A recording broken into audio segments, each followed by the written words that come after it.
Hello friends, इस course में हम लोग थर्मोकेमिस्ट्री और फ्यूल्स के बारे में जानेंगे, जो काफ़ी इंपॉर्टेंट है, काफ़ी जनरल स्टडी का सब्जेक्ट है। और चूँकि हम लोग आईसी इंजन पढ़ रहे हैं तो हमें जानना ही पड़ेगा कि फ्यूल्स वगैरह क्या होते हैं और कैसे कन्वर्जन होता है, क्या इमिशन होते हैं। ये सारा चीज़ हम इसी कोर्स में पढ़ेंगे। इस लेसन में हम लोग सबसे पहले कन्वर्जन देख लेते हैं, कन्वर्जन हाइड्रोकार्बन्स वगैरह का कैसे होता है। ऐसे तो मैंने ये सबसे पहला जो शुरू किया था उसी में मैंने बताया था। आईसी इंजन का सबसे फर्स्ट पार्ट मैंने शुरू किया था, उसमें भी मैंने बताया था कन्वर्जन के बारे में। कन्वर्जन किसी भी हाइड्रोकार्बन्स में क्या होता है, कोर में होता है कार्बन और हाइड्रोजन उसके बाहर होता है। ऐसा क्यों होता है भाई? क्योंकि ये डेंसिटी डिफरेंस के कारण ऐसा होता है। डेंसिटी तो भाई हाइड्रोजन का कम होता है, कार्बन का ज़्यादा होता है, तो कार्बन क्या उसके कोर में होगा, हाइड्रोजन उसके बाहर होगा। अब कहोगे कि ये क्यों बता रहे हो, इससे क्या फ़ायदा? कि भाई जब भी आग लगाओगे तुम इसमें तो सबसे पहले जलेगा तो जलेगा हाइड्रोजन जलेगा, क्योंकि सबसे बाहर है और सबसे पहले उसमें आग लगेगा और सबसे पहले आसानी से वो जलता भी है, तो सबसे पहले हाइड्रोजन जलेगा। यानी कि आपने यदि ऑक्सीजन कम दिया तो भैया इसका मतलब ये नहीं है कि हाइड्रोजन निकल जाएगा, H2 निकल जाएगा। जब भी निकलेगा तो कार्बन पार्टिकल निकलेगा या कार्बन मोनोऑक्साइड निकलेगा। हाइड्रोजन तो सबसे पहले फुल्ली जल के H2O बना के वो लोग निकलेगा ही निकलेगा। ये मैंने समझाने के लिए ये एक चीज़ें बताई जो आपको कहीं किसी बुक में मिलेगा नहीं कि आखिर ऐसा क्यों होता है। क्योंकि भाई कार्बन क्यों निकलता है, हाइड्रोजन क्यों नहीं निकलता है? भाई कार्बन से ही सबसे पहले कार्बन निकला, कार्बन मोनोऑक्साइड निकला, भाई हाइड्रोजन निकल जाए, कार्बन पूरा जल जाए। ऐसा नहीं होगा, क्योंकि हाइड्रोजन का सबसे आउटर में होता है। ये किसी बुक में आपको मिलेगा भी नहीं, इसलिए मैं इस चीज़ को बता रहा था कि कभी आपको कभी इंटरव्यू वगैरह में ऐसा पूछ ले, या फिर अगर आप एग्जाम में भी अगर इस चीज़ को लिखोगे तो आपका एक बेस्ट इम्पैक्ट पड़ेगा, बेटर इम्पैक्ट पड़ेगा आपकी जो कॉपी चेक कर रहा है उस पर। तो मैंने लिखा है fuel is consist of hydrocarbons is different proportion of hydrogen and carbon.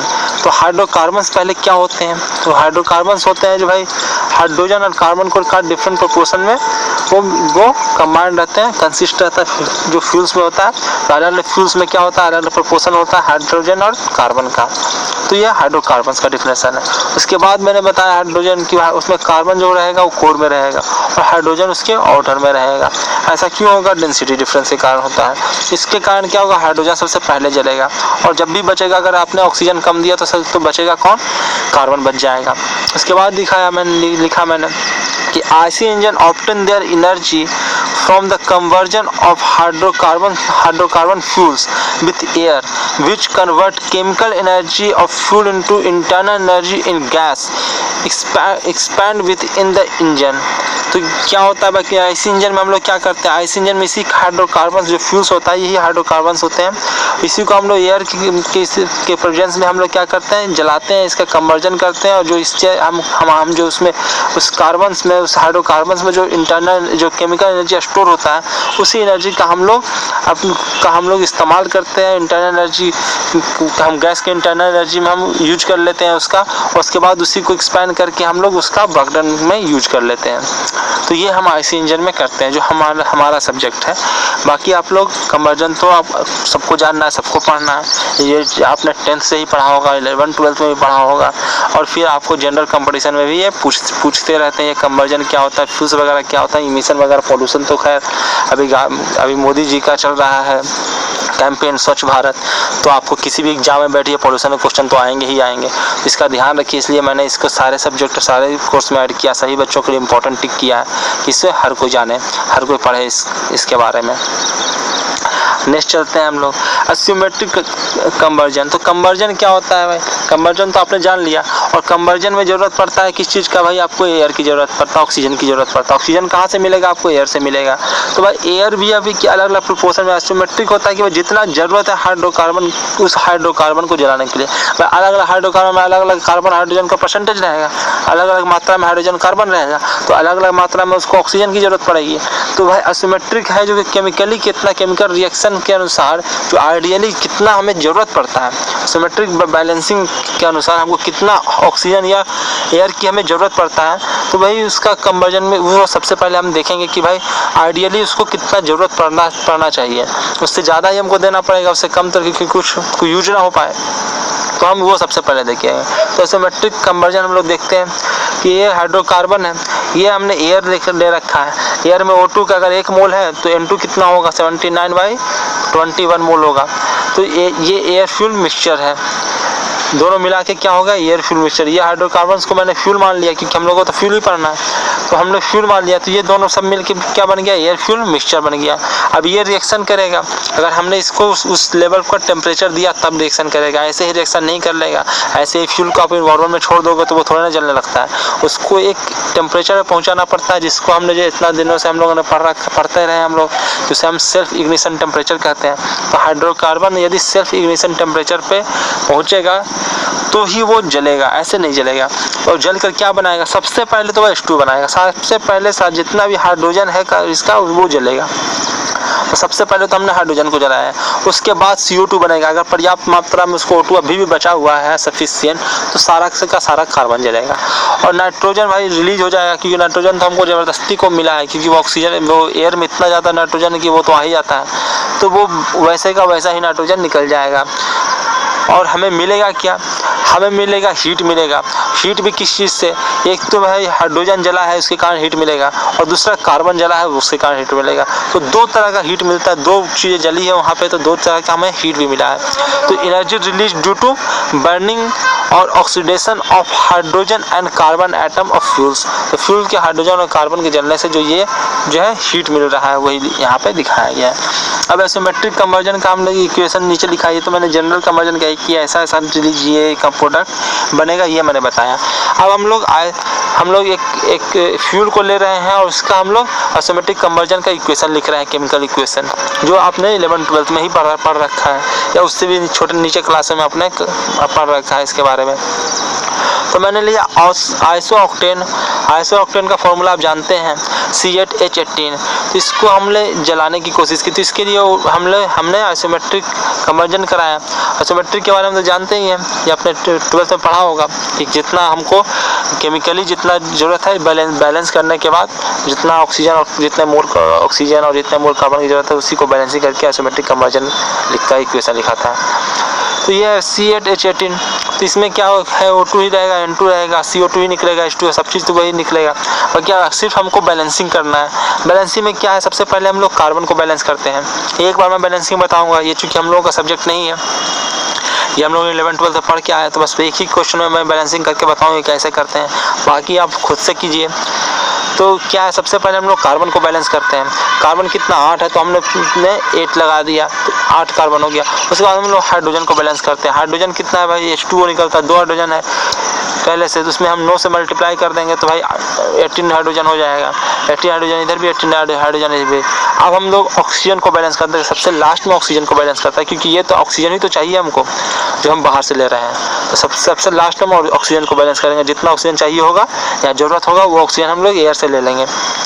तो हम लोग ऑक्सीजन देखते हैं कि 9 ऑक्सीजन यहाँ से हो गया और 16 ऑक्सीजन यहाँ से हो गया, तो कितना हो गया, 9 16। तो हम लोग देखेंगे कि 25 हो गया, तो हम लोगों ने 12.5 से मल्टीप्लाई किया, कि O2 में तो 2 पहले से ही है, तो हम लोग देख रहे हैं कि यहाँ पे भी 25 ऑक्सीजन, हमें यहाँ पे भी 25 ऑक्सीजन यहाँ से भी मिल गया। बाकी जितना N2 है, जितना निकलना है वो निकल जाएगा, जितना N2 बना है वो सारा का सारा निकल जाएगा। तो ये हमने देखा किस तरह से हम बैलेंसिंग करते हैं, केमिकल बैलेंसिंग इक्वेशन का। और बाकी जो हमें हीट निकलेगा, 2 तरह का हीट निकलेगा हमें, एक हाइड्रोजन के कारण, एक कार्बन के कारण। तो ये और यही हीट जो निकल रहा है वही इस फ्यूल का वो कैलोरीफिक वैल्यू कराएगा। अगर ये देखियो, एक कैलोरीफिक वैल्यू क्या होता है, कैलोरीफिक वैल्यू का डिफिनेशन होता है कि 1 kg 1 kg यानी पर यूनिट जो फ्यूल जलने के बाद जो हमें एनर्जी रिलीज होता है, जो एनर्जी हमें मिलता है, वही उसका कैलोरीफिक वैल्यू कहलाता है। पर यूनिट फ्यूल के जलने पे हमें जो हीट जनरेट होता है उससे, वही उसका कैलोरीफिक वैल्यू होता है। अब देखिए बार बार हमको यूज करना पड़ रहा है, इसलिए हम लोग इसको भी साथ साथ देख लेते हैं कि एटमॉस्फेरिक एयर में क्या कंपोजिशन होता है, तो उसको हम लोग देख लेते हैं। तो एटमॉस्फेरिक एयर में क्या होता है, वायु वॉल्यूम। कभी कभी यही वायु वॉल्यूम और वायु वेट में काफ़ी कंफ्यूजन होता है बच्चों को, तो यहाँ पे देख लीजिए कि वायु वॉल्यूम क्या होता है, 78% N2 होता है एयर में। एयर की एटमॉस्फेरिक एयर की मैं बात कर रहा हूँ, और इन जनरल बात कर रहा हूँ, हर जगह नहीं मेजर करने लगेंगे कि उतना होना ही चाहिए। 78% इन जनरल हम लोग क्वेश्चन में यूज करेंगे, 78% N2 होगा वायु वॉल्यूम, और ऑक्सीजन होगा O2 होगा कितना, 21% वायु वॉल्यूम इतना होगा। वायु वेट ऑक्सीजन 23% होता है, ये याद रखना। अब कहो कैसे हम बार बार भूल जाते हैं, तो भाई वेट देखिए रहो, वेट है तो भारी सा लग रहा है, यानी थोड़ा ज़्यादा सा लग रहा है, तो वेट कितना होगा भाई, ज़्यादा होगा। तो 21% बाई वॉल्यूम ऑक्सीजन होता है और बाई वेट 23% होता है एयर में ऑक्सीजन। बाकी 1% में बहुत सारे गैसेज होते हैं। कौन कौन से? Argon, carbon dioxide, helium, H2O का पार्टिकल्स भी होता है। तो बहुत सारे गैसेस होते हैं। फॉर सिंप्लिसिटी हम लोग क्या करते हैं, 79% तो हम लोग N2 का ज्यूम करते हैं और 21% हम लोग O2 ज्यूम कर लेते हैं। तो O2 21 भाई, N2 को बस लिख के हमको भाई करना, तो इससे काम तो है हमको, किससे काम तो हमको ऑक्सीजन से। तो N2 में बढ़ा देते हैं 1 मोल। क्या हटाओ क्या इतना झमेला करते रहे। तो एक और चीज़ हम लोग यहाँ पे मेंशन मैंने कर दिया है कि मोलिकुलर मास ऑफ एयर 28.97 के करीब होता है। ये भी याद रखें, कहीं यूज हो जाता है कि हमको जब अगर उसने वेट दे दिया वेट वगैरह दे दिया एयर का, तो उसको हम लोग एयर का मोलिकुलर मास से डिवाइड करके मोल वगैरह में कन्वर्ट करने के काम आता है। तो ये भी हमें याद रखें कि 29 मोलिकुलर मास होता है किसका, एयर का। याद रखें कि 29 मोलिकुलर मास होता है किसका, एयर का। ये भी आपको जल्दी बुक वगैरह में नहीं मिलता है, तो इसके भी मैंने यहीं पे मेंशन कर दिया है। अब आगे देखते हैं। तो इसके कारण हम लोग कुछ कैलकुलेशन करके यहाँ पे रख लेते हैं कि हर बार हमको कैलकुलेशन ना करना पड़े। तो एक बार कैलकुलेशन करके हमको इसे याद रखेंगे, क्योंकि कम्पिटिटिव एग्जाम में इतना टाइम तो मिलता नहीं है। तो हमें यहाँ इसको भी देख लेते हैं। Hence for every mole of O2 के हर मोल के लिए हमें क्या होता है, फॉर कंबर्जन वी नीड 4.76 यानी कि मोल ऑफ एयर। इतना हमें एयर की ज़रूरत पड़ता है। ये हमने कैसे निकाला, हमें देखिए एयर कितना O2 हमारा कितना यूज हुआ है, 12.5, और उसके कारण हमारा देख रहे हैं कि हमें 71% O2 है। तो हमारे 71% हमको जितना ज़रूरत पड़ेगा उसका 78% तो एक्स्ट्रा हमें यूज करना, एयर लेना पड़ेगा। 78% तो एक्स्ट्रा चीज़ें आ रही है। तो हमें उससे हम लोग निकालते हैं कि हमें 70.76 मोल हमें एक्स्ट्रा एयर हमको लेना पड़ेगा। 1 मोल अगर O2 की ज़रूरत है तो हमें 4.76 मोल हमें एयर की ज़रूरत पड़ता है। तो जनरली क्वेश्चन में पूछ लेते हैं कि भाई इस फ्यूल को जलने में कितना एयर की ज़रूरत पड़ेगा। तो हम O2 को हम कैलकुलेट तो कर लेते हैं इक्वेशन से, बाकी उसको 4.76 से अगर मल्टीप्लाई कर दें तो हमें एयर का वैल्यू मिल जाएगा। ये हमने कहाँ से लाया, तो 1 मोल तो आपका एयर ही रहेगा, बाकी इतना मोल आपको का N2 आ जाएगा, नाइट्रोजन आ जाएगा। ये 79/21 करके हमने निकाला है। तो इतना मोल आपका एयर की हमें ज़रूरत पड़ेगी। अब मैंने 2-3 इक्वेशन और लिखे हैं जिसको हम लोग देख लेते हैं। कम से कम इस स्लाइड को देख लेते हैं, देखते हैं मैं कितना स्लाइड बाकी है, कर पाते हैं कि एक स्लाइड आगे बाकी है, देखते हैं हो जाएगा शायद इसमें। इस लेसन में ही कंप्लीट कर देते हैं हम लोग। मीथेन का हम लोग आइसोमेट्रिक हम लोग करके इसका कंबर्जन करा कर देखते हैं। आइसोमेट्रिकली कंबर्जन हम लोग मीथेन का यूज करते हैं। मीथेन पे हम लोग एनालिसिस करते हैं, बाकी आप लोग बाकी फ्यूल का आप खुद करना। CH2 है मीथेन, CH4 है मीथेन। CH4 मीथेन में हम लोग क्या करेंगे, ऑक्सीजन हमने लिया, इसमें हमने बैलेंसिंग तो तुम कर ही लोगे। तो 2 मोल O2 की ज़रूरत पड़ रहा है, CO2H2O देखा और इतना नाइट्रोजन निकल जाएगा। तो इसके बाद हमने क्या किया, CH4 को का ही बर्निंग हम लोग क्या कर रहे हैं, आइसोमेट्रिक में जितना एयर हमको चाहिए उसका 150% हम लोग 150% ले रहे हैं, यानी कि और हमने क्या किया, एयर और ज़्यादा फ्लो करा दिया। तो ऐसा मिक्सचर क्या कहलाता है, लीन मिक्सचर कहलाता है, जिसमें हमने ज़रूरत से ज़्यादा, जितना आइसोमेट्रिक उसको ज़रूरत था उससे ज़्यादा हमने क्या किया, एयर को हमने यूज किया। 2 मोल चाहिए था, 3 मोल हमने यूज कर लिया। तो इसको हम लोग लीन मिक्सचर कहते हैं। इसमें क्या होगा, इसमें कुछ नहीं होगा, जलेगा तो ये पूरा, बाकी कुछ ऑक्सीजन निकल जाएगा, एक्सेस एयर निकल जाएगा बाहर, तो इससे कोई दिक्कत नहीं है ऐसा करने से। Any conversion reaction in excess air that is O2 availability will be there, यानी कि ऐसे मिक्सचर को हम लोग क्या करेंगे, लीन मिक्सचर करेंगे। वहाँ पर O2 एक्स्ट्रा हमको मिल जाएगा, उसको वो एक्स्ट्रा निकल जाएगा। आगे चलते हैं, ये देखते हैं। If CH4 is burned in 75% isometric air, यानी कि हमको एयर हमको जितना ज़रूरत था उतना हमने नहीं दिया, उससे कम दिया। हमें कितना ज़रूरत था, हमें 2 ज़रूरत था, हमने 1.5 ही दिया है, 1.5 ही दिया। इस इक्वेशन में पहले भी लिख चुका हूँ। तो क्या होगा, इससे मिक्सचर को हम लोग रिच मिक्सचर करते हैं, इसमें फ्यूल ज़्यादा होता है, एयर कम होता है। तो ऐसे मिक्सचर में पूरा फ्यूल जल नहीं पाएगा और पूरा कंबर्जन CO2 नहीं बन पाएगा, CO बन के ही रह जाएगा। तो इसमें फॉर्मेशन ऑफ कार्बन मोनोऑक्साइड यानी कि पॉल्यूशन हमें क्रिएट करेगा। दूसरा क्या है, CO का दिक्कत क्या है, CO इज कलरलेस, ओडरलेस, ये इसमें ना कोई कलर होता है ना कोई गंध होता है, और PGS गैस होता है, found more more due to rich air fuel mixture. तो आप एयर फ्यूल मिक्सचर कंडीशन अगर आपने दिया, आपने एयर कम फ्लो कराया और आपने फ्यूल ज़्यादा दे दिया, तो आपको क्या होगा, आपको दिक्कत आएगी, आपको कार्बन मोनोऑक्साइड निकलेगा जो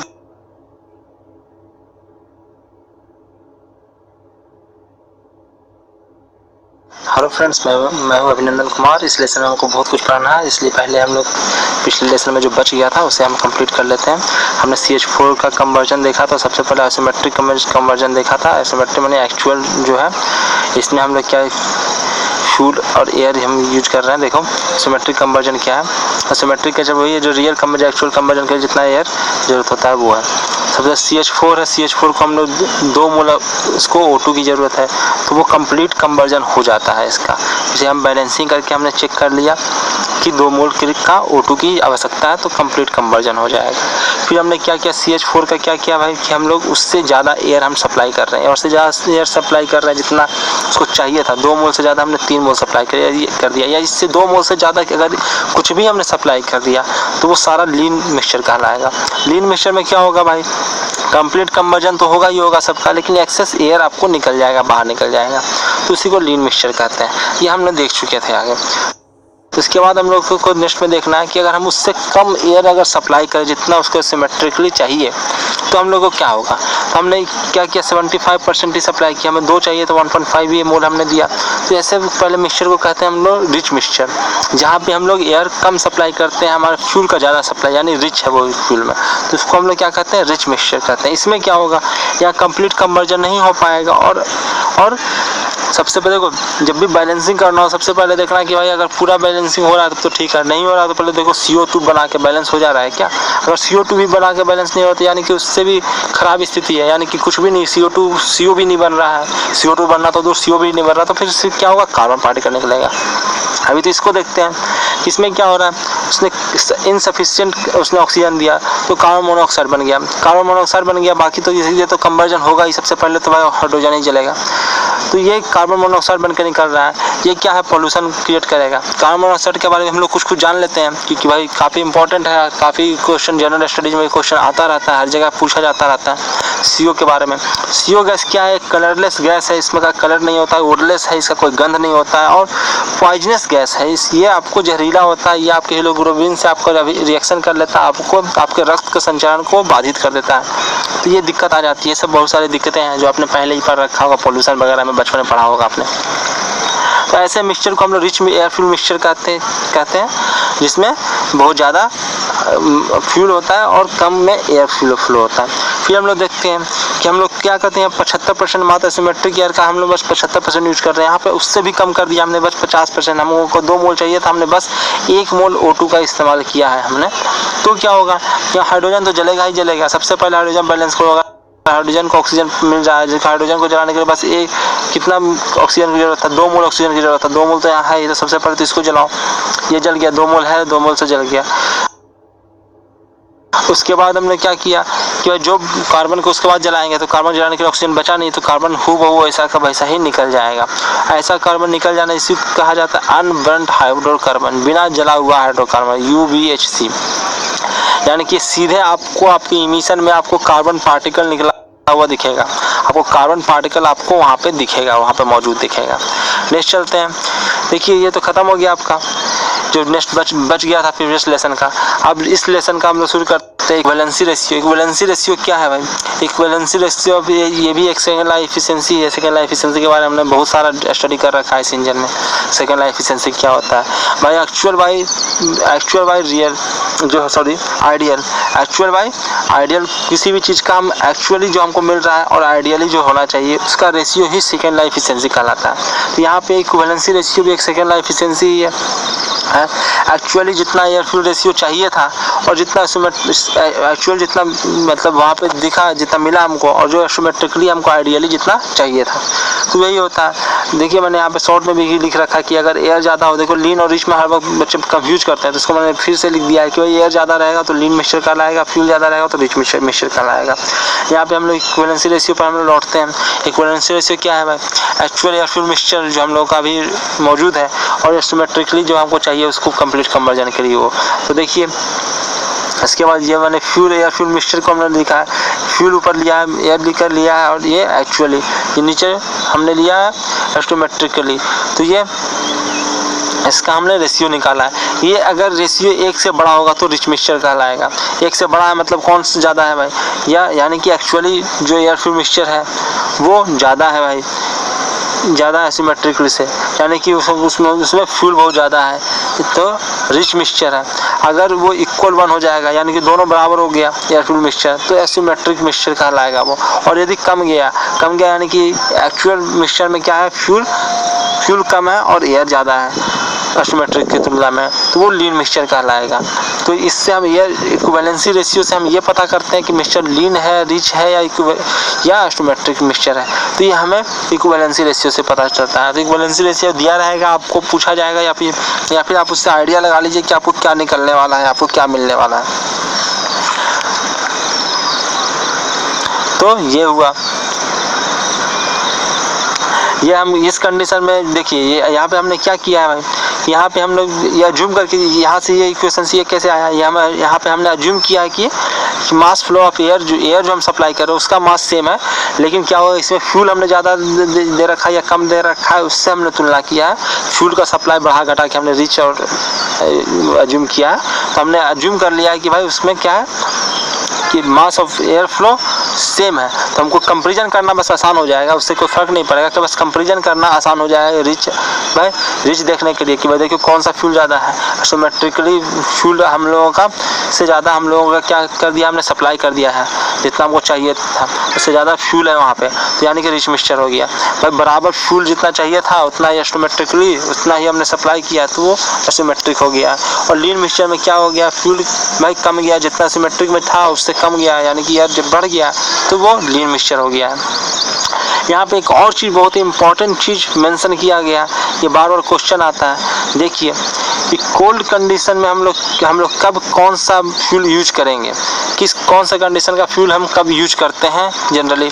तो लीन मिक्सचर का फ्यूल आपका क्रूजिंग कंडीशन में यूज होता है। ये क्रूजिंग कंडीशन में जहाँ पे सबसे मिनिमम पावर आपको मिलेगा उस कंडीशन में आपको वह क्रूजिंग कंडीशन जब आप गाड़ी चलाते हैं। तो क्रूजिंग कंडीशन मैंने पहले बता दिया था, ऐसा ग्राफ बनाया था। और ये जो आइडियल जो मैंने कंडीशन बताया था जहाँ लीन, तो पहले ही लेक्चर में बता चुका हूँ मैं कि क्रूजिंग कंडीशन क्या होता है, वहाँ पे लीन मिक्सचर यूज होता है, वो भी मैंने उसी वक्त बताया था। यहाँ पे फ्रिक्शनल पावर आपका क्या होगा, मिनिमम होगा फ्रिक्शन पावर, मैंने बताया था। यहाँ पे पावर सबसे मैक्सिमम पावर होता है, फ्रिक्शन पावर सबसे मैक्सिमम होता है, ऐसा करके स्पीड वाला ग्राफ जो मैंने बताया था ऐसे, तो वो मैं बता चुका हूँ। यहाँ फ्रिक्शनल पावर क्या होगा, मैक्सिमम फ्रिक्शनल पावर यहाँ पे होगा जब आप रिच मिक्सचर, तो जहाँ पे मैक्सिमम फ्रिक्शनल पावर होगा वहाँ पे आप जनरली रिच मिक्सचर यूज करते हैं। यानी क्या यहाँ आपको एक्सेलरेट करना पड़ता है। एक्सेलरेट कब करना पड़ता है, रेस्ट में, एक तो रेस्ट में गाड़ी खड़ा है उसको चलाना है तो वहाँ पे आपको रिच मिक्सचर की ज़रूरत पड़ता है। वहाँ पे आप देखते हो ज़्यादा एक्सेलरेटर दबाते हुए एक्सेलरेटर और कुछ नहीं होता, फ्यूल फ्लो का वो बढ़ा देता है। तो फ्रिक्शनल पावर जब मैक्सिमम हो रेस्ट में हो गाड़ी, तो एक्सेलरेशन करने की जरूरत हो, तो ऐसा सारे कंडीशन में रिच मिक्सचर यूज होता है। जैसे कि आपको कोल्ड स्टार्टिंग या आप बहुत ठंडे जगह पे हो, वहाँ पे गाड़ी रुका हुआ है, तो वहाँ पे आपको रिच मिक्सचर देके आपको चालू करते वक्त आपको ज़रूरत पड़ता है। फिर आइडियल स्पीड कंडीशन में भी आपको रिच मिक्सचर का ही जरूरत पड़ता है। यानी आइडियल मतलब समझते हो, वो वाला आइडियल मतलब होता है रुका हुआ गाड़ी यदि है तो 0 से 10 किलोमीटर पर आवर की गाड़ी की रफ्तार से गाड़ी चल रहा है, यानी कि आइडियली है। आइडियल में तो आपने बहुत सारा प्रोडक्शन में पढ़ा होगा कि आइडियल समय है, इस वक्त गाड़ी नहीं चल रहा है, रुका हुआ। तो उस कंडीशन से अगर गाड़ी आपको चलाना है या बहुत धीमा स्पीड में चलाना है, तब भी आपको रिच मिक्सचर आपका यूज होगा। आप बहुत ज़्यादा में यूज कर रहे होंगे, इसलिए कहा जाता है एक फिक्स जो 50 से 60 के बीच का जो स्पीड रेंज है उस रेंज में आप चलाइए। उस रेंज में सबसे बढ़िया क्रूजिंग कंडीशन वही है, और उसी में आपको लीन मिक्सचर यूज होगा, उस पर इफिशिएंट होगा, फ्रिक्शनल पावर मिनिमम होगा, और सबसे बेहतर आपका यूटिलाइजेशन होगा फ्यूल का। जितना फ्यूल देंगे उतना ही यूटिलाइजेशन होगा। और एक और तीसरा है पीक पावर कंडीशन। अगर आप बहुत हाई स्पीड पे चला रहे हो, पीक पावर कंडीशन में जो आपका बाइक का सबसे मैक्सिमम स्पीड है उस स्पीड पे चला रहे हो, तो वहाँ पे भी आपको रिच मिक्सचर यूज होगा। ये रिच मिक्सचर यूज होगा, ऑब्वियसली आपको वेस्टेज हो रहा है फ्यूल का, सारे फ्यूल जल नहीं रहा है, कुछ फ्यूल अनबर्न्ड ही निकल जा रहा है, तो ये आपको नुकसान है। चलिए आगे चलते हैं। नॉक्स इमिशन, ये बहुत इंपॉर्टेंट है, इसलिए मैंने इसका इमिशन से बाहर ही इसका बना रखा है। नॉक्स इमिशन, नॉक्स इमिशन बहुत क्वेश्चन आ रहा है, यूपीएससी तो का इसका फेवरेट है नॉक्स। जब भी यूपीएससी क्वेश्चन बनाएगा इमिशन का, पोल्यूशन वगैरह क्वेश्चन बनाएगा तो नॉक्स पे बनाएगा। और अब तो छोटे एग्जाम के क्वेश्चन में भी नॉक्स पे क्वेश्चन आ रहा है।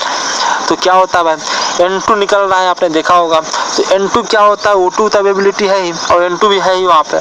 तो ये, और वो भी N2 कब हो, O2 सबसे ज़्यादा कब होता है, क्रूसिंग कंडीशन में। क्रूसिंग कंडीशन में क्योंकि लीन मिक्सचर है, लीन मिक्सचर में तो सबसे ज़्यादा O2 रहता है। तो जब आप क्रूसिंग कंडीशन में आप चला रहे होते हैं गाड़ी, तो वहाँ पे अवेलेबिलिटी होता है O2 का।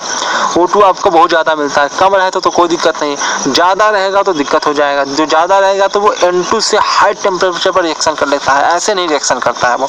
ऐसे एटमॉस्फेयर का O2 N2 से रिएक्शन नहीं करने जाएगा, पर टेम्परेचर चाहे वहाँ बहुत ज़्यादा होता है, कहाँ पे, वहाँ पे टेम्परेचर बहुत ज़्यादा होता है, जो होता है सिलेंडर के अंदर। तो वहाँ पे या फिर सिलेंडर जस्ट निकलता है गैस, तो उस वक्त भी टेम्परेचर का काफ़ी हाई होता है। तो वहाँ पे वो N2 O2 से निकाल के NOx नॉक्स बना देता है, यानी कि नाइट्रोजन ऑक्साइड के बहुत सारे कैटेगरी बनाता है। तो वो पॉल्यूशन होता है, पॉल्यूशन कराता है। ये इसके कॉज क्या क्या, नॉक्स बनने के क्या क्या कारण है। सबसे पहले कारण तो है नॉकिंग जब होगा तो वो जो एसआई इंजन में होता है, तो नॉकिंग के कारण भी नॉक्स निकलता है। फिर बनता है सुपरचार्जिंग अगर हो रहा है, सुपरचार्जिंग आपने पढ़ा ही, सुपरचार्जिंग कंडीशन में भी सीआई इंजन में नॉक्स बहुत ज़्यादा निकलता है। और नॉक्स से परेशानी क्या है, नॉक्स फोटोकेमिकल स्मॉग कहलाता है। ये फोटोकेमिकल स्मॉग के लिए नॉक्स ही जिम्मेदार होता है। बार बार ये क्वेश्चन आता है, फोटोकेमिकल स्मॉग के लिए कौन जिम्मेदार होता है, तो नॉक्स जिम्मेदार होता है फोटोकेमिकल स्मॉग के लिए। फोटोकेमिकल स्मॉग में प्राइमरी रीजन क्या, फोटोकेमिकल स्मॉग का सबसे प्राइमरी रीजन है NOx। नॉक्स ही सबसे फोटोकेमिकल स्मॉग का सबसे प्राइमरी रीजन है। पर एक और सेकेंडरी रीजन भी है। फोटोकेमिकल स्मॉग सिर्फ इसी से नहीं बनता, एक और से बनता है, पर ये सेकेंडरी रीजन है, ये ज़्यादा चिंता की विषय नहीं है।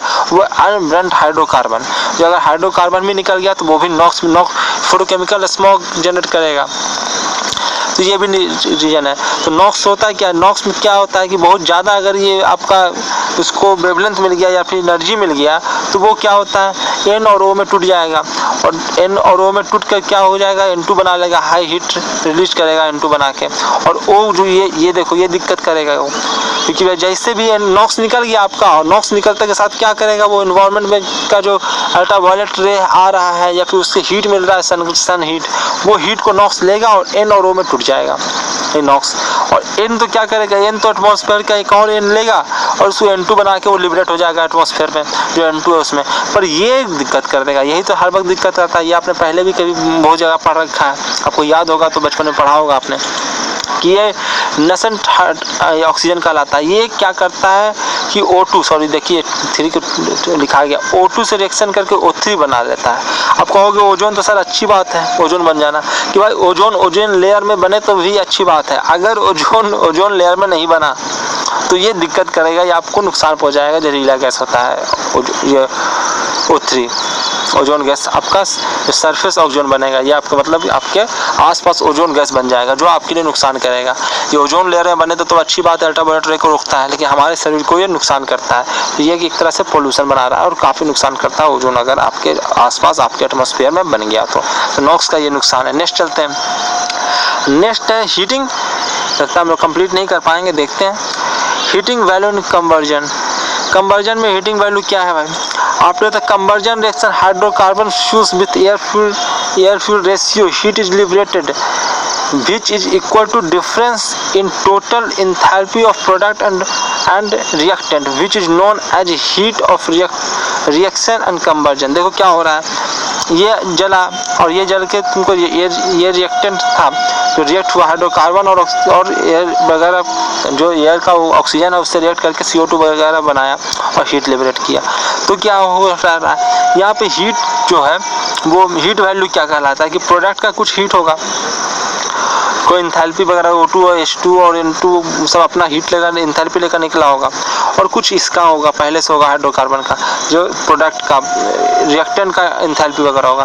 तो हम लोग क्या करते हैं, उसका मोल लेते हैं, उसका एंथैल्पी से मल्टीप्लाई करते हैं कि प्रोडक्ट का कितना मोल निकला है और उसका कितने एंथैल्पी के साथ निकला है, और सबको प्रोडक्ट का मल्टीप्लाई करते हैं, और रिएक्टेंट के पास जितना एंथैल्पी था तो उसको हमने घटा देते हैं। तो जो हीट निकलता है, यानी कि इतना हीट क्या हुआ, ये इतना एंथैल्पी लेके ये निकला, तो ये हीटिंग वैल्यू कहलाता है कंबशन, कि इतना के कारण वो क्या कर रहा है, इतना प्रोडक्ट तो निकाल ही रहा है, इसको हीट करके निकाल रहा है, इसको गर्म करके निकाल रहा है। ये हमको मिलता नहीं है, ये तुम हम CO2 वगैरह तो लिबरेट ही कर देते हैं, लेकिन वो गर्म CO2 लिबरेट करते हैं। तो इतना वो हीटिंग वैल्यू है इसका, इतना वो हीट करके निकल रहा है। हमने इस हीट पे डाला था हाइड्रोकार्बन, इस हीट पे उसको प्रोडक्ट निकल रहा है।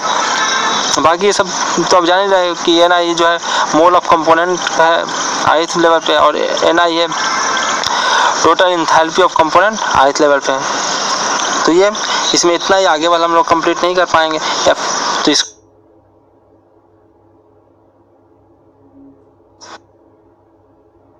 हेलो फ्रेंड्स, इस लेसन में हम लोगों को हाइड्रोकार्बन कंपोनेंट के बारे में हमको पढ़ना है, लेकिन हम पिछले लेसन का हम लोग को कुछ बच गया है, उसको भी यहाँ पे देख लेते हैं। इसको तो हम लोग देख ही चुके थे, हीटिंग वैल्यू एंड कन्वर्जन में हीटिंग वैल्यू क्या होता है भाई कि रिएक्टेंट के कुछ हीट है कि रिएक्टेंट के पास, हम जब हाइड्रोकार्बन का इनपुट कर रहे हैं तो उसके पास कुछ हीट है, कुछ वो हीट कुछ टेम्परेचर पे ही डाले होगा, कुछ उसके पास खुद का इंटरनल एनर्जी होगा, तो वो एनर्जी इसके पास है। उसके बाद बर्निंग के बाद कुछ हीट लिबरेट ये कर रहा है, पर ये इसमें से कुछ हीट का कुछ कंपोनेंट ये भी तो ले रखा होगा, ये भी तो गर्म होगा, ये भी गर्म होगा, ये भी गर्म होगा, तो प्रोडक्ट भी कुछ हीट को रखेगा। तो प्रोडक्ट का जो हीट एंथैल्पी जो हमने देखा, उसके मोल से हमने कितना मोल है और सबका इसका मोल है, इसका एंथैल्पी, दोनों को हम मल्टीप्लाई कर करके हमने सबका समीशन किया, और उसमें से माइनस किया हमने क्या, इसका हीट हमने माइनस किया कि इसके पास कितनी एंथैल्पी है। दोनों का माइनस करने के बाद हमने हम लोगों का जो आता है वो इसका हीटिंग वैल्यू कहलाता है, Q कहलाता है। यही था, ये मैं बता ही चुका हूँ पिछले लेसन में। नेक्स्ट चलते हैं। नेक्स्ट बस एक नोट करके मैंने बताया है कि फ्यूल को जब हम जलाएंगे तो फ्यूल में बताया था कि हाइड्रोजन पहले जलता है और कार्बन से कोर में होता है, इसलिए वो सबसे बाद में जलता है। तो मान लिया कि कन्वर्जन फुल कन्वर्जन हो रहा है, तो उसमें से हाइड्रोजन के जलने के कारण भी कुछ हीट रिलीज होगा और कुछ कार्बन के जलने के कारण। तो ये टोटल को मिला भी लो दोस्त, अगर टोटल को मिला भी ले तो जो कैलोरीफिक वैल्यू हमको मिलता है वो उतना नहीं मिलता जितना कि इससे मिलना चाहिए। तो और कहाँ इसका कैलोरीफिक वैल्यू जाता है, और इसका मतलब और हीट जो जनरेट कर रहा है वो कहाँ गया, तो वो जाता है, देखिए H2O जो लिबरेट होता है वो वेपर फॉर्म में होता है। तो वेपर वो बन कैसे गया, तो कुछ इसके पास भी तो हीट है, वेपर है तो वेपर के पास हीट है। अगर वेपर को अगर हम लिक्विड में कन्वर्ट कर दें तो यहाँ से भी हम कुछ एनर्जी ले सकते हैं, वो लैटेंट हीट ऑफ H2O है, और लैटेंट हीट ऑफ वेपराइजेशन जानबे करते हो कितना ज़्यादा होता है। अगर इस हीट को भी इस हीट एनर्जी को भी अगर हम कंबाइन कर दें इसके साथ तो हमें एक बहुत ज़्यादा हीट मिलता है और हाई कैलोरीफिक वैल्यू मिलता है। तो हम लोग क्या देखिए, अगर हम इसी हीट पर बार बार फोकस करें और ये जो हम इसको जो उसके कंपोनेंट नहीं कर रहे हैं, जैसे कि इसमें बहुत सारे कंपोनेंट नहीं कर रहे हैं, CO2 भी नहीं कर रहा है, H2O भी नहीं कर रहा है और ये भी नहीं कर रहा है, तो ये तो गैस ही है, ये तो गैस का गैस ही मिलेगा, ज़्यादा एनर्जी ले नहीं पाएगा क्योंकि पहले से इसके पास काफ़ी एनर्जी होता है। H2O के पास वो ले लेता है, लैटेंट हीट लिए रहता है। तो H2O का अगर हम फिर से लिक्विड बना लें तो हमको बहुत सारा लैटेंट हीट मिल जाएगा, तो हमें काफ़ी ज़्यादा एनर्जी मिल जाएगी। तो अगर हम उसके टोटल एनर्जी का यूज कर पाएँ तो ये हाई कैलोरीफिक वैल्यू कहलाएगा इसका। बाकी ये दोनों जल को जो मिल रहा है हमें हीट, जो रिएक्शन के बाद मिल रहा है वो तो बहुत कम होता है इसके तुलना में। अगर इसको भी जो आप लोग पढ़े ही होंगे इसके बारे में, तो अपने 11-12 में जानते ही होंगे कि भाई ये जो वेपराइजेशन में काफ़ी हीट रिलीज होता है अगर हम वेपर से लिक्विड में कन्वर्ट करते हैं। यही कारण होता है कि वेपर में अगर हम लोग वाटर वेपर में अगर हाथ डालते हैं तो ज़्यादा जलता है, जबकि हम गर्म पानी में हाथ डालते हैं तो वो उतना नहीं जलता है, वेपर ज़्यादा एनर्जी रखता है। नेक्स्ट चलते हैं। अब नेक्स्ट टॉपिक पे आते हैं, जो हमारा लेसन का टॉपिक है वो हाइड्रोकार्बन कंपोनेंट्स। क्या क्या हाइड्रोकार्बन्स के क्या कंपोनेंट्स हैं, कैसे कैसे हाइड्रोकार्बन्स होते हैं, इसके बारे में आपने पढ़ रखा है, 11-12 में भी पढ़ा होगा, 10th में भी पढ़ा होगा आपने। एक कुप्रेफिन जिसको आपने एल्केन पढ़ा होगा, एल्केन, एल्कीन, एल्काइन आपने पढ़ रखा है 11-12 में। इसका फॉर्मूला भी पढ़ रखा है CnH2n+2, जो एल्केन का फॉर्मूला होता है, एल्केन का CnH2n फॉर्मूला होता है और एल्काइन का होता है CnH2n-2। तो ये फॉर्मूला आपने पढ़ रखा है। यहाँ पे उसका नाम बस चेंज हो गया है, यहाँ पे इसी को हम पैराफिन्स कहते हैं, एल्कीन को कहते हैं ओलिफिन्स और एल्काइन को कहते हैं एसिटिलीन, तो ये बस नाम यहाँ पे बदल गया जो फ्यूल में यूज होगा। एरोमेटिक्स कंपोनेंट आपने पढ़ा ही होगा, इसका भी फॉर्मूला आपने 12th में पढ़ा होगा, CnH2n-6। तो ये भी एरोमेटिक्स है। तो हम देखते हैं एक एक करके देखते हैं कि फ्यूल्स में कौन कौन से फ्यूल्स हैं और क्या क्या यूज है इसका। देखिए पैराफिन्स में क्या होता है, मैक्सिमम H प्रेजेंट, देखिए मैक्सिमम H है, इसमें देखिए H कम गया, इसमें और H कम गया, तो इसमें सबसे ज़्यादा हाइड्रोजन है। बिकॉज नो डबल बॉन्ड और ट्रिपल बॉन्ड इसमें नहीं है, इसलिए इसमें बहुत ज़्यादा हाइड्रोजन है। तो इसका एग्जाम्पल क्या है, मीथेन है, प्रोपेन है, ब्यूटेन है, ऑक्टेन है, बहुत सारे एग्जाम्पल है। ये क्या है, एल्कीन क्या है, एल्कीन का नाम अगर फ्यूल के टर्म में देखें तो ओलिफिन्स कहते हैं इसको। इसमें 1 डबल बॉन्ड होता है, ये अनसेचुरेटेड है, ये सेचुरेटेड है, ये अनसेचुरेटेड है, इसमें एक डबल बॉन्ड आ गया है। एसिटिलीन, इसे सब आप जानते हैं, आपने 11-12 में पढ़ रखा है, फिर भी यहाँ पे हम लोग देख लेते हैं। एसिटिलीन एल्काइन है जिसमें हाइड्रोजन और कम गया, इसमें ट्रिपल बॉन्ड एक होता है और ट्रिपल और ये भी अनसेचुरेटेड कहलाता है। ट्रिपल बॉन्ड होने के कारण इसमें हाइड्रोजन की कमी है, इसलिए अनसेचुरेटेड है ये। एरोमेटिक कंपोनेंट क्या है, CnH2n-6, ये भी अनसेचुरेटेड होता है, इसमें रिंग स्ट्रक्चर होता है, इसलिए एक तो रिंग स्ट्रक्चर होगा ही होगा, ऊपर से डबल बॉन्ड भी रहता है इसमें एरोमेटिक कंपोनेंट्स में। इसका एग्जांपल है बेंजीन, जो आप जानते ही हैं। ये हाई डेंसिटी का एरोमेटिक कंपोनेंट जितने होते हैं उसकी डेंसिटी काफ़ी हाई होती है और इसलिए इसका एनर्जी कंटेंट भी काफ़ी हाई होता है। इसको अगर हम जलाएंगे, बेंजीन वगैरह जलाएंगे तो बहुत ज़्यादा हीट मिलेगा, बहुत कम को जलाने के बाद। यही होता है एनर्जी कंटेंट कि उसका पर केजी फ्यूल में कितना ज़्यादा एनर्जी वो रखता है, तो उसका एनर्जी कंटेंट होता है, तो वो बहुत ज़्यादा एनर्जी हमें देगा। नोट करके हमने दिखा भी है कि एरोमेटिक जो गुड एसआई फ्यूल। अगर स्पार्क इग्निशन की बात करें तो बहुत ज़्यादा अच्छा फ्यूल है एसआई के लिए, पर ये पुअर फॉर सीआई। अगर कंप्रेशन इग्निशन इंजन है, कंप्रेस करके अगर जलाना है तो ये फ्यूल अच्छा नहीं है भाई, कंप्रेस करना मुश्किल होगा उसका। आगे देखते हैं इसके बारे में मैं डिटेल में कि क्या दिक्कत है। पहले ये देखते हैं, fuel components build longer chain have lower octane number. उसका ऑक्टेन नंबर क्या होगा, कम होगा। अगर कौन सा फ्यूल है, अगर वो लॉन्गर, जितना ज़्यादा लॉन्गर चेन है, लॉन्गर जानते हो जो कार्बन के पास प्रॉपर्टी है कि वो बहुत लंबे लंबे चेन का कंपोनेंट बनाता है। तो अगर उसका कंपोनेंट का चेन अगर लॉन्गर है तो उसका ऑक्टेन नंबर काफ़ी लोअर होगा, यानी कि वो बैड फ्यूल है। यानी कि हमें चाहिए कि भाई बहुत ज़्यादा लॉन्गर चेन ना हो, छोटा चेन हो, जैसे CH4 हो गया, मीथेन हो गया, या फिर सबसे कम रहा है उसमें एक ही कार्बन है, बट विथ ब्रांच चेन। जबकि अगर ब्रांच चेन है हैविंग हायर ऑक्टेन नंबर और गुड फ्यूल, तो ये अगर वो लॉन्गर चेन है तो लॉन्गर चेन C अगर डायरेक्ट कंबाइंड है ऐसे तो ये आपको लॉन्गर चेन बन गया और एक ही चेन में कनेक्टेड है तो ऑक्टेन नंबर उसका कम जाएगा और बैड फ्यूल का बन जाएगा। जबकि यदि वो चेन में है, इधर जुड़ा हुआ है और एक नीचे जुड़ा हुआ है और चेन बना रखा है, मतलब उसका साइड चेन बन रखा है, उसका ब्रांच बन रखा है, तो उसका ऑक्टेन नंबर काफ़ी ज़्यादा होगा, वो गुड फ्यूल कहलाएगा। एल्कोहल के बारे में देखिए, alcohol is a good SI fuel. ये स्पार्क इग्निशन इंजन के लिए बहुत अच्छा फ्यूल है। बिकॉज क्यों है, क्योंकि इसके पास हाई फ्लेम स्पीड है। क्योंकि हाई फ्लेम स्पीड रहेगा तो क्या होगा, नॉकिंग नहीं होगा, एफिशिएंसी उसका बढ़ जाएगा। तो अल्कोहल बहुत अच्छा है कि अल्कोहल के एसआई इंजन में आप अल्कोहल को यूज करें। क्यों नहीं होता, आगे चलेंगे। अल्कोहल क्यों नहीं होता है, क्योंकि भाई बहुत ज़्यादा अल्कोहल की जरूरत पड़ेगा अगर हमको, मतलब उतना ही अगर हमको चलाना है तो। आगे देखते हैं एसआई इंजन फ्यूल। देखिए मैंने इस डायरेक्शन में दिखाया है कि एसआई इंजन के लिए सबसे बढ़िया फ्यूल कौन है। तो एसआई इंजन के सबसे अच्छा फ्यूल कौन है, एरोमेटिक, उसके बाद एसिटिलीन, उसके बाद ओलिफिन्स एंड उसके पैराफिन्स। सबसे बेकार फ्यूल है एसआई इंजन के लिए, जबकि सीआई इंजन के लिए जस्ट इसका अपोजिट है। देखिए इस डायरेक्शन में सबसे बेस्ट इसका फ्यूल है, यानी कि ये फ्यूल सबसे बेहतर है सीआई इंजन के लिए। सीआई इंजन के जस्ट अपोजिट है पैराफिन्स आपका सबसे, क्योंकि देखिए नॉकिंग कंडीशन है, एक में टेम्परेचर ज़्यादा वाला चाहिए, एक में अगर सीआई इंजन है तो सीआई इंजन में क्या चाहिए हमको चाहिए कि भाई जो अल्कोहल टाइप का फ्यूल जो बहुत ज़्यादा इसका फ्लेम स्पीड बहुत ज़्यादा है, पैराफिन्स टाइप का, इसमें चाहिए बहुत एरोमेटिक, बहुत ज़्यादा साइड मतलब ये बहुत ज़्यादा कार्बन वाला, ये है बहुत जल्दी जल जाए, जो उसमें आराम से स्ट्रक्चर हो, बहुत ही जल्दी जल जाए, वो ऐसा इंजन के लिए बेहतर होगा। तो वो एसआई इंजन के लिए बेहतर हो, क्योंकि नॉकिंग कंडीशन टेंडेंसी क्या हो जाएगा भाई, जैसे टेम्परेचर ज़्यादा हो, जितना जल्दी रीच करेगा उतना बेहतर होगा, नॉकिंग उसका उसमें नहीं होगा। एक में इसमें क्या होगा, ज़्यादा टेम्परेचर रहेगा तो नॉकिंग हो जाएगा, तो दोनों में दिक्कत है।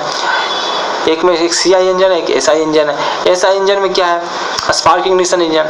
स्पार्क इंजन में सबसे बेहतर फ्यूल कौन है, एरोमेटिक, उसके बाद एसिटिलीन, उसके बाद ओलिफिन्स एंड पैराफिन्स सबसे बेकार फ्यूल है उसके लिए।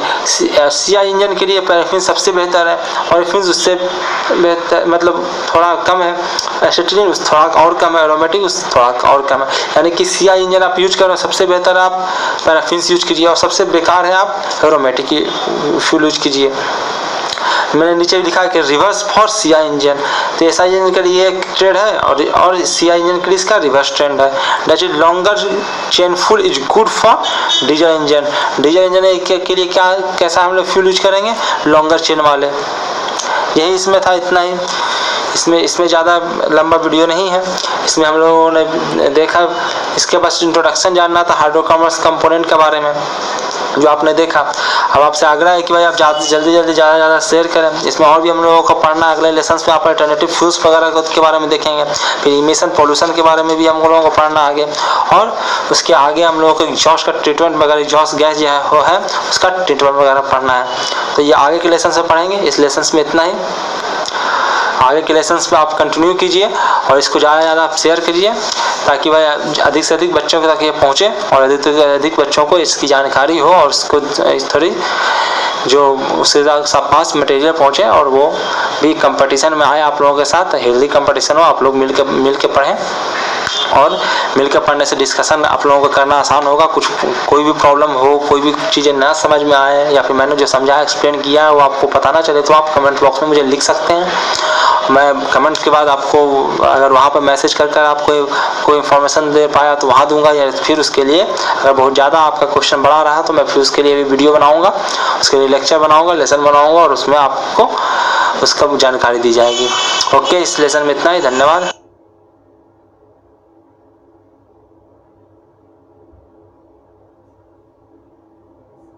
हेलो फ्रेंड्स, इस लेसन में हम लोग अल्टरनेटिव फ्यूल्स के बारे में जानेंगे कि अल्टरनेटिव फ्यूल्स और क्या हम यूज कर सकते हैं इस इंजन में। मैं हूं अभिनंदन कुमार, और आप मेरे बारे में अधिक मेरे अनअकैडमी के प्रोफाइल से जान सकते हैं। मैंने इससे पहले भी अपना इंट्रोडक्शन दे चुका हूँ। यहाँ पे हम लोग देखेंगे कि कौन कौन सा फ्यूल, अल्टरनेटिव फ्यूल्स हम यूज कर सकते हैं आईसी इंजन में। तो सबसे पहला है एल्कोहल, कि एल्कोहल को हम यूज करें, एल्कोहल के क्या क्या एडवांटेज हैं, क्या क्या डिसएडवांटेज अगर हमने आईसी इंजन में यूज किया तो एल्कोहल को। सबसे पहले एल्कोहल में कौन कौन सा एल्कोहल यूज कर सकते हैं, मेथनॉल और इथेनॉल, ये दो मेजर काइंड के फ्यूल है जिसका हम यूज कर सकते हैं। एडवांटेज क्या है भाई इसका यूज करने का, एल्कोहल यूज करने का। सबसे पहले तो अवेलेबिलिटी इज हाई, सबसे पहले आसानी से एल्कोहल मिल जाता है, नेचुरल और मैन्युफैक्चर्ड। आप नेचुरली भी मिल जाएगा और मैन्युफैक्चर भी कराना कोई मुश्किल काम नहीं है एल्कोहल को बनाना, तो ये तो आपको आसानी से मिल जाएगा। सेकेंड है एडवांटेज कि इसका ऑक्टेन हाई ऑक्टेन नंबर होता है, ये ऑक्टेन फ्यूल है। एंटी नॉकिंग का इंडेक्स इसका काफ़ी ज़्यादा है, यानी कि नॉकिंग इससे बहुत ज़्यादा मतलब बहुत कम जाएगा। अगर इसका यूज करेंगे तो नॉकिंग होने के कंडीशंस बहुत कम जाएंगे, क्योंकि वो बहुत तेज़ी से इसका फ्लेम फैलता है, बहुत तेज़ी से। अगर आपने कभी अल्कोहल में आग लगाया हो तो इसका फ्लेम बहुत तेज़ी से आगे बढ़ता है, तो इसमें नॉकिंग होने का चांस बहुत कम जाएगा, क्योंकि बहुत दूसरा फ्लेम, दो फ्लेम बनने का चांस नहीं रहेगा, एक ही फ्लेम तुरंत फैल जाएगा चारों तरफ। इसका एंटी नॉकिंग इंडेक्स बहुत ज़्यादा होता है, इसलिए इसका हम spark ignition engine, SI engine में हम लोग इस्तेमाल करते हैं, मैंने कर सकते हैं, मैंने पहले भी लेसन में बताया था। इसके बाद इसका क्या होता है, लो ओवरऑल इमिशन, इसका इमिशन बहुत कम होता है, यहाँ पे कुछ बाई प्रोडक्ट्स नहीं बनते हैं एल्कोहल में, मतलब बहुत कम इमिशन होता है। उसके बाद क्या है भाई, इसके बाद इसके क्या क्या प्रॉपर्टीज हैं, क्या क्या एडवांटेज है वो देखते हैं। इसके बाद एडवांटेज है इसका कि मोर एग्जॉस्ट प्रेशर, आपका यहाँ पे एग्जॉस्ट प्रेशर जो होता है काफ़ी हाई होता है। That is more power is in expansion stroke, यानी कि पावर जो आपको मिलेगा बहुत ज़्यादा मिलेगा, क्योंकि इसका क्या होगा, प्रेशर, एग्जॉस्ट प्रेशर बहुत ज़्यादा होता है। तो आप इससे क्या कर सकते हैं, अधिक से अधिक पावर जनरेट कर सकते हैं एक्सपेंशन स्ट्रोक में। इसके बाद नेक्स्ट इसका एडवांटेज क्या है, इंक्रीज इट्स वॉल्यूमेट्रिक इफिशियंसी, तो इसका वॉल्यूमेट्रिक इफिशियंसी क्या हो जाता है, हो सकता है बहुत ज़्यादा इंक्रीज होता है, इसको बहुत ज़्यादा होता है। ड्यू टू हाई, और क्यों होता है? Due to high evaporative cooling. Evaporative cooling इसका बहुत ज़्यादा होता है, इस कारण इसका वॉल्यूमेट्रिक एफिशिएंसी काफ़ी ज़्यादा हाई होता है। उसके बाद एडवांटेज क्या है? लो सल्फर कंटेंट। भाई फ्यूल वगैरह जो आप डीजल वगैरह या पेट्रोल वगैरह यूज करते हो उसमें सल्फर होने के चांसेस रहते हैं, तो सल्फर ज़्यादा होने के कारण क्या नुकसान है? सल्फर डाइऑक्साइड बनेगा, सल्फर के ऑक्साइड्स बनेंगे, वो जाके एसिड रेन में कराने में काम आएगा, तो एसिड रेन की वहाँ पे संभावना बढ़ जाती है, बहुत सारे पोल्यूशंस का रीजन बन जाता है। तो आपको अगर अल्कोहल इस्तेमाल करते हैं तो एक तो मैंने बताया कि इसका इमिशन बहुत कम है, बहुत ज़्यादा इमिशन नहीं है, इसका इमिशंस बहुत कम है, ऊपर से इसका सल्फर इसमें कंटेंट बहुत कम है, तो कोई सल्फर का ऑक्साइड बनने की संभावना नहीं रहेगी। उसके बाद डिसएडवांटेज देखते हैं। डिसएडवांटेज क्या क्या इसके हैं, तो एक एक करके देखते हैं। सबसे पहले लो एनर्जी कंटेंट, सबसे बड़ा तो यही गोचा है, इसके कारण हम लोग इसका इस्तेमाल बहुत कम कर पाएंगे, क्योंकि लो एनर्जी कंटेंट होने के कारण क्या हो गया कि आपको उतना ही, मतलब इसका पर केजी फ्यूल में आपका एनर्जी बहुत कम है, यानी कि आपको उतना एनर्जी लेने के लिए आपको बहुत मात्रा में बल्क में आपको एनर्जी ये अल्कोहल ढोना पड़ेगा। यानी कि आप अगर एक चला रहे हो, क्या कहते हो, बाइक चला रहे हो, तो अल्कोहल का वो टैंकर लेके घूमना पड़ेगा, तब जाके आप चला पाओगे, बाइक चला पाओगे। तो यही दिक्कत सबसे बड़ी होती है, जिसके कारण हम अल्कोहल का यूज नहीं कर पाते हैं, क्योंकि अल्कोहल का हम सिलेंडर बहुत बराबर कंटेंट में नहीं रख सकते हैं, उतना ज़्यादा फ्यूल हम लेकर नहीं घूम सकते हैं। तो कैलोरीफिक वैल्यू मैंने बताया कि कैलोरीफिक वैल्यू तो है जो अल्कोहल का क्या होता है, पेट्रोल से 0.6 टाइम होता है, यानी कि आधा के करीब होता है अल्कोहल का कैलोरीफिक वैल्यू। कैलोरीफिक वैल्यू मतलब समझ जाओ कि पर केजी आपने जलाया तो कितना आपको एनर्जी मिलेगा, कितना आपको एनर्जी मिलेगा, वो होता है कैलोरीफिक वैल्यू। तो कैलोरीफिक वैल्यू ही बहुत कम हो गया है। सेकेंड नुकसान देखते हैं, मोल फ्यूल रिक्वायरमेंट। वही है, अगर एनर्जी कंटेंट कम है तो आपको फ्यूल का ज़्यादा रिक्वायरमेंट होगा, उतना ही एनर्जी प्रोवाइड करने के लिए पावर आपको फ्यूल ज़्यादा चाहिए। तो वॉल्यूम ऑफ स्टोरेज रिक्वायर्ड, तो उतना ज़्यादा वॉल्यूम हमको स्टोर करके रखना पड़ेगा, जो भी मुश्किल काम है। एल्डिहाइड्स इमिशंस विल इंक्रीज, तो एल्डिहाइड्स भाई वो सब पॉल्यूशन तो नहीं, CO2 वगैरह का तो झमेला नहीं रहेगा, लेकिन एल्डिहाइड्स बन सकते हैं वहाँ पे। एल्डिहाइड्स कैसे बनेंगे जो हम वो जानने की जरूरत नहीं है, पर एल्डिहाइड्स का इमिशन यहाँ पर होने की संभावना रहती है। एल्डिहाइड्स के बारे में आपने पढ़ा होगा ऑर्गेनिक केमिस्ट्री में, जब यदि आपने पढ़ा होगा 12th में। तो उसके बाद एक और नुकसान है मोर क्रोसिव, ये बहुत ज़्यादा क्रोसिव। अल्कोहल जानते हो, अल्कोहल को किसी पात्र में रखते हो, किसी पॉट में रखते हो, तो भाई उसके साथ वो रिएक्शन वगैरह कर सकता है, तो मोर क्रोसिव होता है। तो ये अगर किसी भी हम अगर सिलेंडर वगैरह में रखें तो सिलेंडर को भी खराब करेगा। तो कॉपर, ब्रास, एल्युमिनियम और रबर के साथ ये बहुत दिक्कत करता है। अगर कॉपर उसके कांटेक्ट में आ गया, ब्रास के एल्युमिनियम के कांटेक्ट में आ गया, रबर के कांटेक्ट में आ गया, तो उसको कोरोसिव है, उसके लिए उसके साथ केमिकल रिएक्शन कर लेगा और उसको नुकसान पहुंचा देगा। उसके बाद इसका डिसएडवांटेज है मेथनॉल।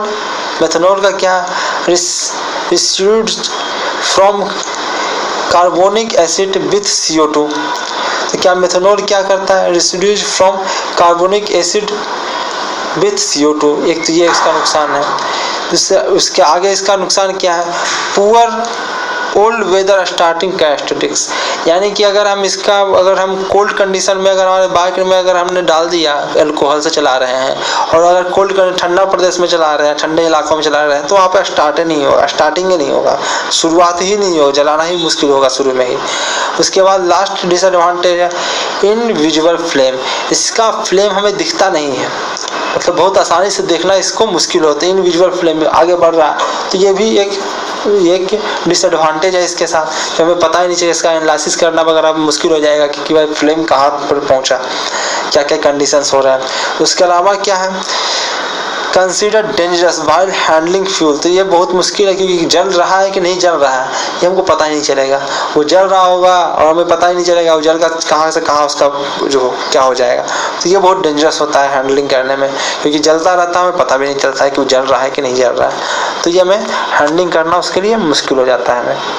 आगे चलते हैं, आगे हाइड्रोजन देखते हैं। हाइड्रोजन के बारे में आपने काफ़ी पढ़ रखा होगा कि हाइड्रोजन कितना अच्छा फ्यूल है।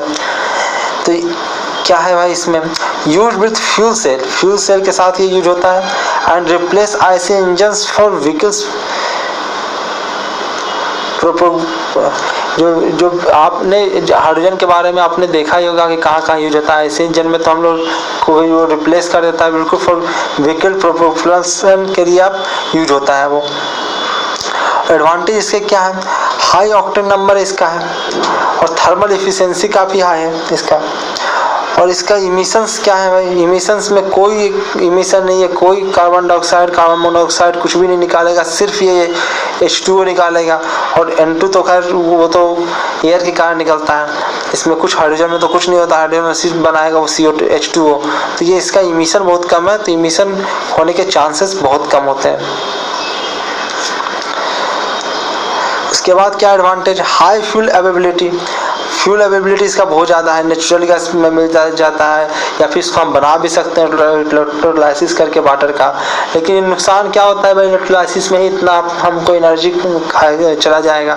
अगर हम वाटर से अगर हम हाइड्रोजन बनाने जाएंगे तो वहाँ पे हमारा एनर्जी उसी में बहुत ज़्यादा जाया हो जाएगा, तो थोड़ा मुश्किल है इसको बनाना। फिर क्या है, fuel leakage to environment not a pollution.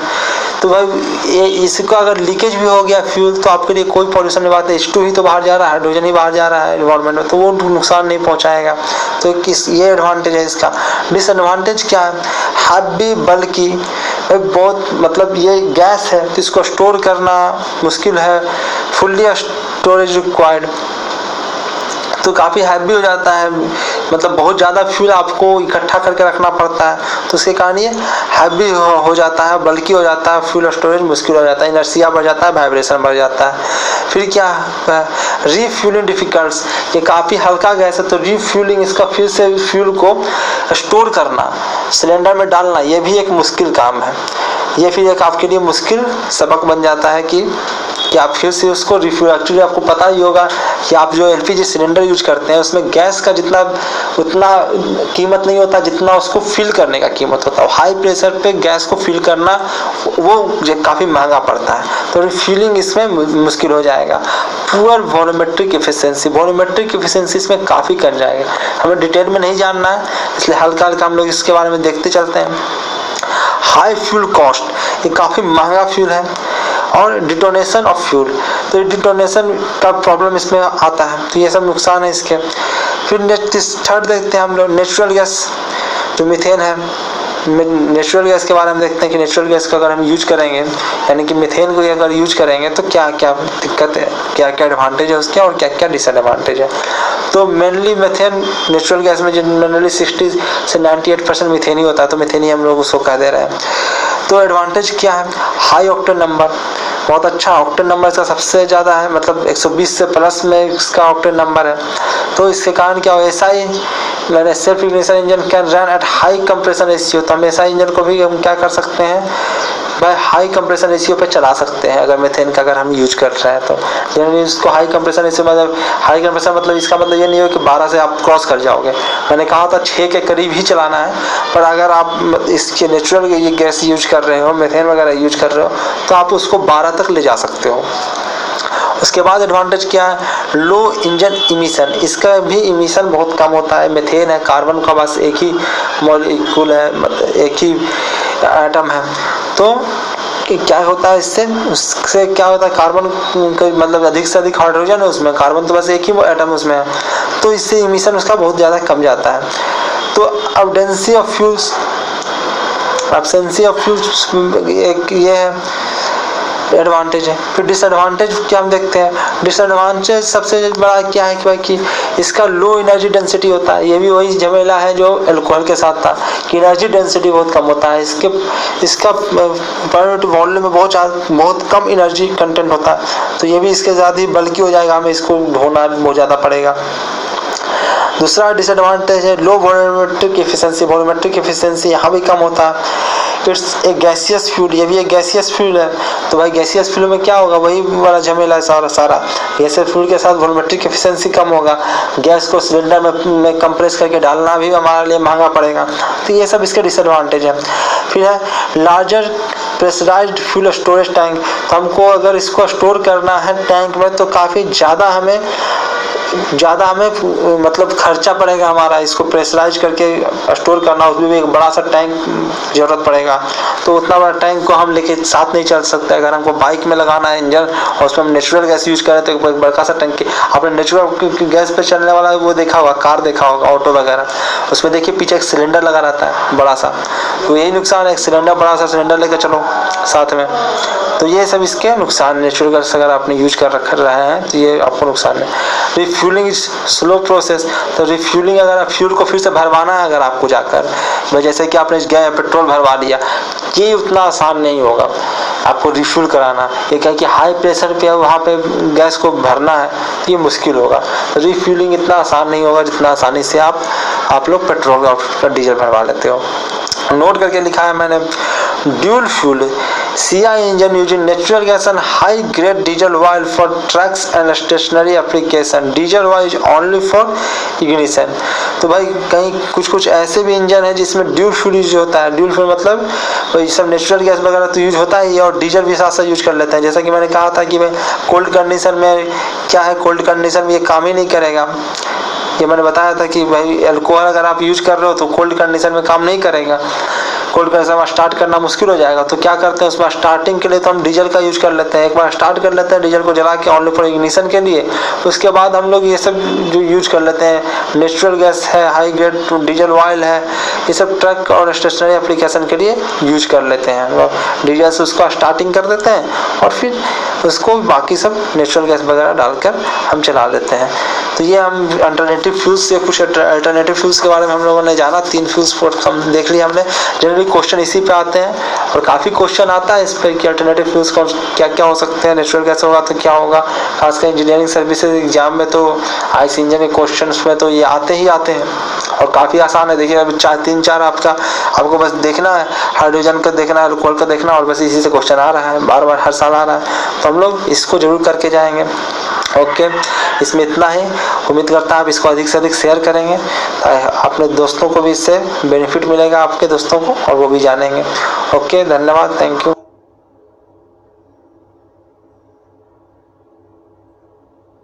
Hello friends, इस लेसन में हम लोग इमिशन के बारे में पढ़ेंगे और एयर पोल्यूशन के बारे में पढ़ेंगे कि एसआई जो हम लोग आईसी इंजन पढ़ रहे हैं उसमें क्या क्या इमिशंस होते हैं, क्या क्या प्रॉब्लम्स आते हैं और एयर पोल्यूशन क्या क्या होते हैं। मैं हूँ अभिनंदन कुमार और इसमें देखते हैं हम लोग कि क्या क्या पोल्यूशन का क्या क्या कंटेंट आता है आईसी इंजन में। सबसे पहले तो अनबर्न्ड हाइड्रोकार्बन, जो ये पर्टिकुलर पार्टिकल्स हैं, ये काफ़ी दिक्कत करता है, पार्टिकल्स निकल के आते हैं। फिर कार्बन मोनोऑक्साइड, कार्बन डाइऑक्साइड कोई पोल्यूशन गैस नहीं है, ये ध्यान रखना, सदैव ध्यान रखना कि कोई कि CO2 जो कि एक भ्रम होता है बच्चों का, वो लगता है कि एयर पोल्यूशन के लिए CO2 बहुत ज़्यादा बड़ा जिम्मेदार गैस है। तो CO2 का देखो मैंने नाम तक नहीं लिखा है। CO2 कोई पोल्यूशन गैस नहीं है, उससे होता है ग्लोबल वार्मिंग होता है। वो ग्लोबल वार्मिंग के लिए बहुत ही ज़्यादा रिस्पॉन्सिबल गैस है, उससे टेम्परेचर जरूर इन्वायरमेंट का बढ़ जाता है लेकिन पोल्यूशन नहीं होता है, इसको ध्यान रखना। फिर NOx, नाइट्रोजन का ऑक्साइड, ये भी एक बहुत बड़ा पोल्यूटेंट गैस है जिसके बारे में आपने अभी तक नाम नहीं सुना होगा, आगे पहले कभी नहीं पढ़ा होगा, पिछले क्लासेज में नहीं पढ़ा होगा, मैं तो पढ़ा ही चुका हूँ। फिर सॉक्स, ये सॉक्स भी है जो सल्फर डाइऑक्साइड है या फिर सल्फर के और भी ऑक्साइड्स हैं, वो भी काफ़ी ज़्यादा बड़े पोल्यूटेंट्स हैं। ये एसिड रेन के लिए भी जिम्मेदार है, एसिड रेन के लिए भी जिम्मेदार है और ये भी जिम्मेदार है। उसके बाद क्या है, पर्टिकुलर पार्टिकल्स, इसके अलावा भी कोई पर्टिकुलर पार्टिकल निकलते हैं ये अनबर्न्ड हाइड्रोकार्बन के अलावा भी। तो सबसे पहले तो इसी को देखते हैं, पर्टिकुलर पार्टिकल, ये हाइड्रोकार्बन्स को ही देखते हैं कि हाइड्रोकार्बन्स जो अगर नहीं जला तो निकल जाएगा, ये कब कब निकलता है और इसे क्या क्या नुकसान है और ये कैसे हम इसको कंट्रोल कर सकते हैं, सब चीज़ों को देखते हैं। सबसे पहले हमने सबसे पहला का ट्रिक क्या बनाया है हाइड्रोकार्बन्स का। तो ये क्या होता है, ये कब निकलेगा, इमिटिंग आउट व्हेन जो इक्विवेलेंसी रेशियो जो होगा अगर 1 से ज़्यादा होगा, यानी कि रिच फ्यूल आपने डाल दिया, आपने एयर से ज़्यादा फ्यूल को, जितना सिमेट्रिक एयर चाहिए था उतना आपने नहीं डाला और रिच फ्यूल आपने कर दिया, फ्यूल आपने ज़्यादा डाल दिया, यानी कुछ कार्बन पार्टिकल्स नहीं जलेंगे, कुछ हाइड्रोकार्बन्स के कार्बन पार्टिकल्स नहीं जलेंगे और वो पार्टिकल्स निकलेंगे बाहर, एग्जॉस्ट वाल्व से बाहर निकल जाएंगे। फॉर मोर इंजन एग्जॉस्ट में हम लोग निकलेगा ये। ऑल्सो एज इवोपरेटिव लॉस, अगर इवोपरेटिव लॉस हो रहा है तो वहाँ से निकलेगा, वो वहाँ से कार्बन निकलेगा। From the carburettor float chamber air event से निकलेगा साथ साथ, इसको हम ब्लो बाय लॉस भी कहते हैं। जो मैंने दिखाया था, ब्लो बाय लॉस करके दिखाया था कि पिस्टन सिलेंडर अरेंजमेंट में क्या होता है, कुछ बाहर मतलब सिलेंडर से बाहर निकल जाने का, कुछ फ्यूल्स निकल जाने का दिक्कत होता है, उसी को हम ब्लो बाय लॉस कहते हैं। ड्यूरिंग कंप्रेशन के दौरान क्या होता है, सिलेंडर से कुछ फ्यूल बाहर निकल जाते हैं स्ट्रोक के दौरान, तो वो ब्लो बाय लॉस होता है। तो इसमें उसमें भी भाई जो अनबर्न्ड हाइड्रोकार्बन ही निकल रहा है, तो वो भी एक प्रकार का लॉस है और इससे पोल्यूशन होगा। देन रिवर्स बर्ली 80% कॉज यही होता है। फिर कॉज और भी कॉज देखते हैं अनबर्न्ड हाइड्रोकार्बन के। क्या सबसे पहले तो भाई नॉन एस्टोमेट्रिक एयर फ्यूल मिक्सचर, आपने जितना चाहिए था उतना एयर आपने डाला नहीं, जो एस्टोमेट्रिक आइडियली आपको चाहिए था उतना आपने डाला नहीं, तो क्या होगा, इससे अनबर्न्ड हाइड्रोकार्बन निकलेगा। वो भी जितना नहीं चाहिए, मतलब कि उससे आपने एयर कम सप्लाई किया है जितना उसको सप्लाई करना चाहिए। तो यानी कि ये सबसे बड़ा इसका कॉज क्या है, इनकम्प्लीट कंवर्जन पूरा नहीं हो पाया, आपने एयर सप्लाई कम दिया। स्पेशली क्या है, flame quenching at wall level, a small volume of unreached air fuel mixture because of expansion during power stroke। तो ये कॉज है अनबर्न्ड हाइड्रोकार्बन के आने के। और भी देखिए, और भी नोट मैंने कराया है, expansion quenching due to high exhaust residual cause poor conversion, ये सारे रीजन है किसके, भाई अनबर्न्ड हाइड्रोकार्बन निकलने के। इसको रिड्यूस बाय यूजिंग ड्यूल और ट्यूल स्पार्क प्लग। तो इस प्रकार से हम लोग क्या कर सकते हैं, अनबर्न्ड हाइड्रोकार्बन को अगर हमको हटाना है, अगर चाहते हैं कि हम अधिक से अधिक जले, पूरा जल जाए, सारे कार्बन पार्टिकल जल जाए, कोई भी अनबर्न्ड बाहर नहीं निकल पाए, तो उसके लिए हम क्या करेंगे, ट्यूल स्पार्क प्लग यूज करते हैं। मैंने बताया भी था वाल्व ओवरलैप, एक तो ये कारण है, दो तो यहाँ गिने। तीसरा क्या कॉज है, valve overlap, both inlet valve and outlet valve are open during the end of exhaust and starting of succession that creates direct path for air fuel mixture to exhaust। मैंने बताया भी था कि टू स्ट्रोक इंजन का जो figure बनाया था कि भाई एक ही साथ क्या होता है, इनलेट वाल्व और आउटलेट वाल्व, एग्जॉस्ट वाल्व खुला रहता है, तो इससे क्या हो जाता है कि भाई एक तरफ से तो आ रहा है फ्यूल और डायरेक्ट उसको पाथ मिल जाता है बाहर निकलने के लिए, तो वो बाहर निकल के चला जाता है। तो उसके लिए क्रॉनिंग वगैरह किए थे, आपको याद होगा, आपने पढ़ा था टू स्ट्रोक इंजन में, तो वही चीज़ लिखा हुआ है कि भाई अगर ऐसा हुआ तो भाई जब बहुत ज़्यादा एयर फ्यूल मिक्सचर बाहर निकल जाएगा।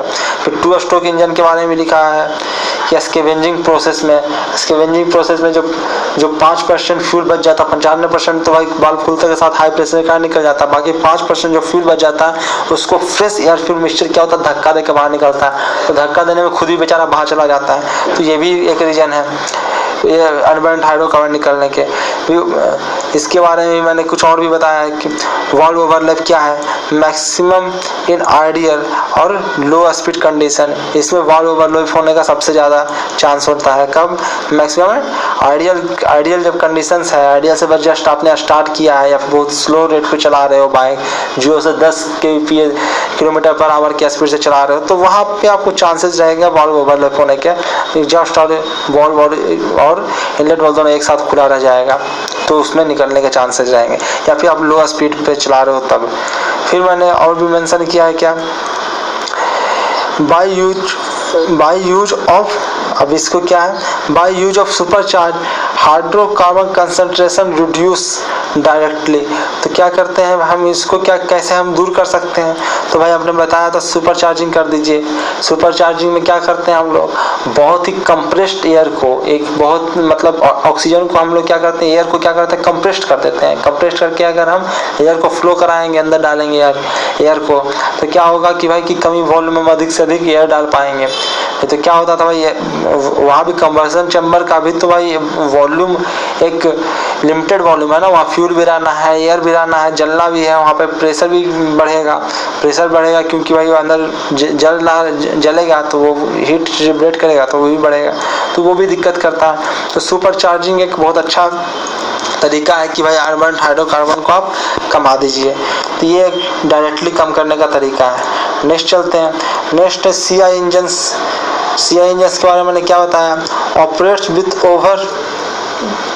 over lean air fuel ratio and mostly with supercharged, they have very less hydrocarbon emissions. Also the conversion efficiency जो होता है 98% के से ज़्यादा होता है. That is very less unburnt hydrocarbon in CI engine. तो CI इंजन के ये बेनिफिट्स है कि इसमें इसका कंवर्जन एफिशिएंसी काफ़ी हाई होता है. और मैंने बताया भी कि इसमें क्या क्या है, क्या क्या बेनिफिट्स है कि आप CI इंजन यूज कीजिए, कंप्रेशन इग्निशन इंजन यूज कीजिए. क्या है, ऑपरेट विथ ओवर और लीन एयर फ्यूल मिक्सचर रेशियो पर ये काम करता है, चलता है generally. And mostly with super charge, और इसमें सुपर चार्जिंग भी संभव है CI इंजन में. तो ये 2-3 कंडीशन के कारण और इस कारण इसका जो कंवर्जन एफिशिएंसी काफ़ी बढ़ जाएगा और इसमें अनबर्न्ड हाइड्रोकार्बन बहुत कम निकलता है CI इंजन में. तो CI इंजन का ये एक बेनिफिट्स है.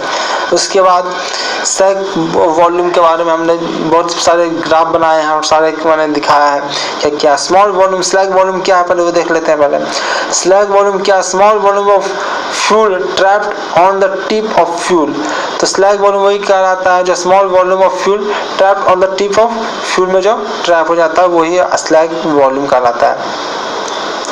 उसके बाद हम लोग देखते हैं, ये मैंने इमिशन दिखाया है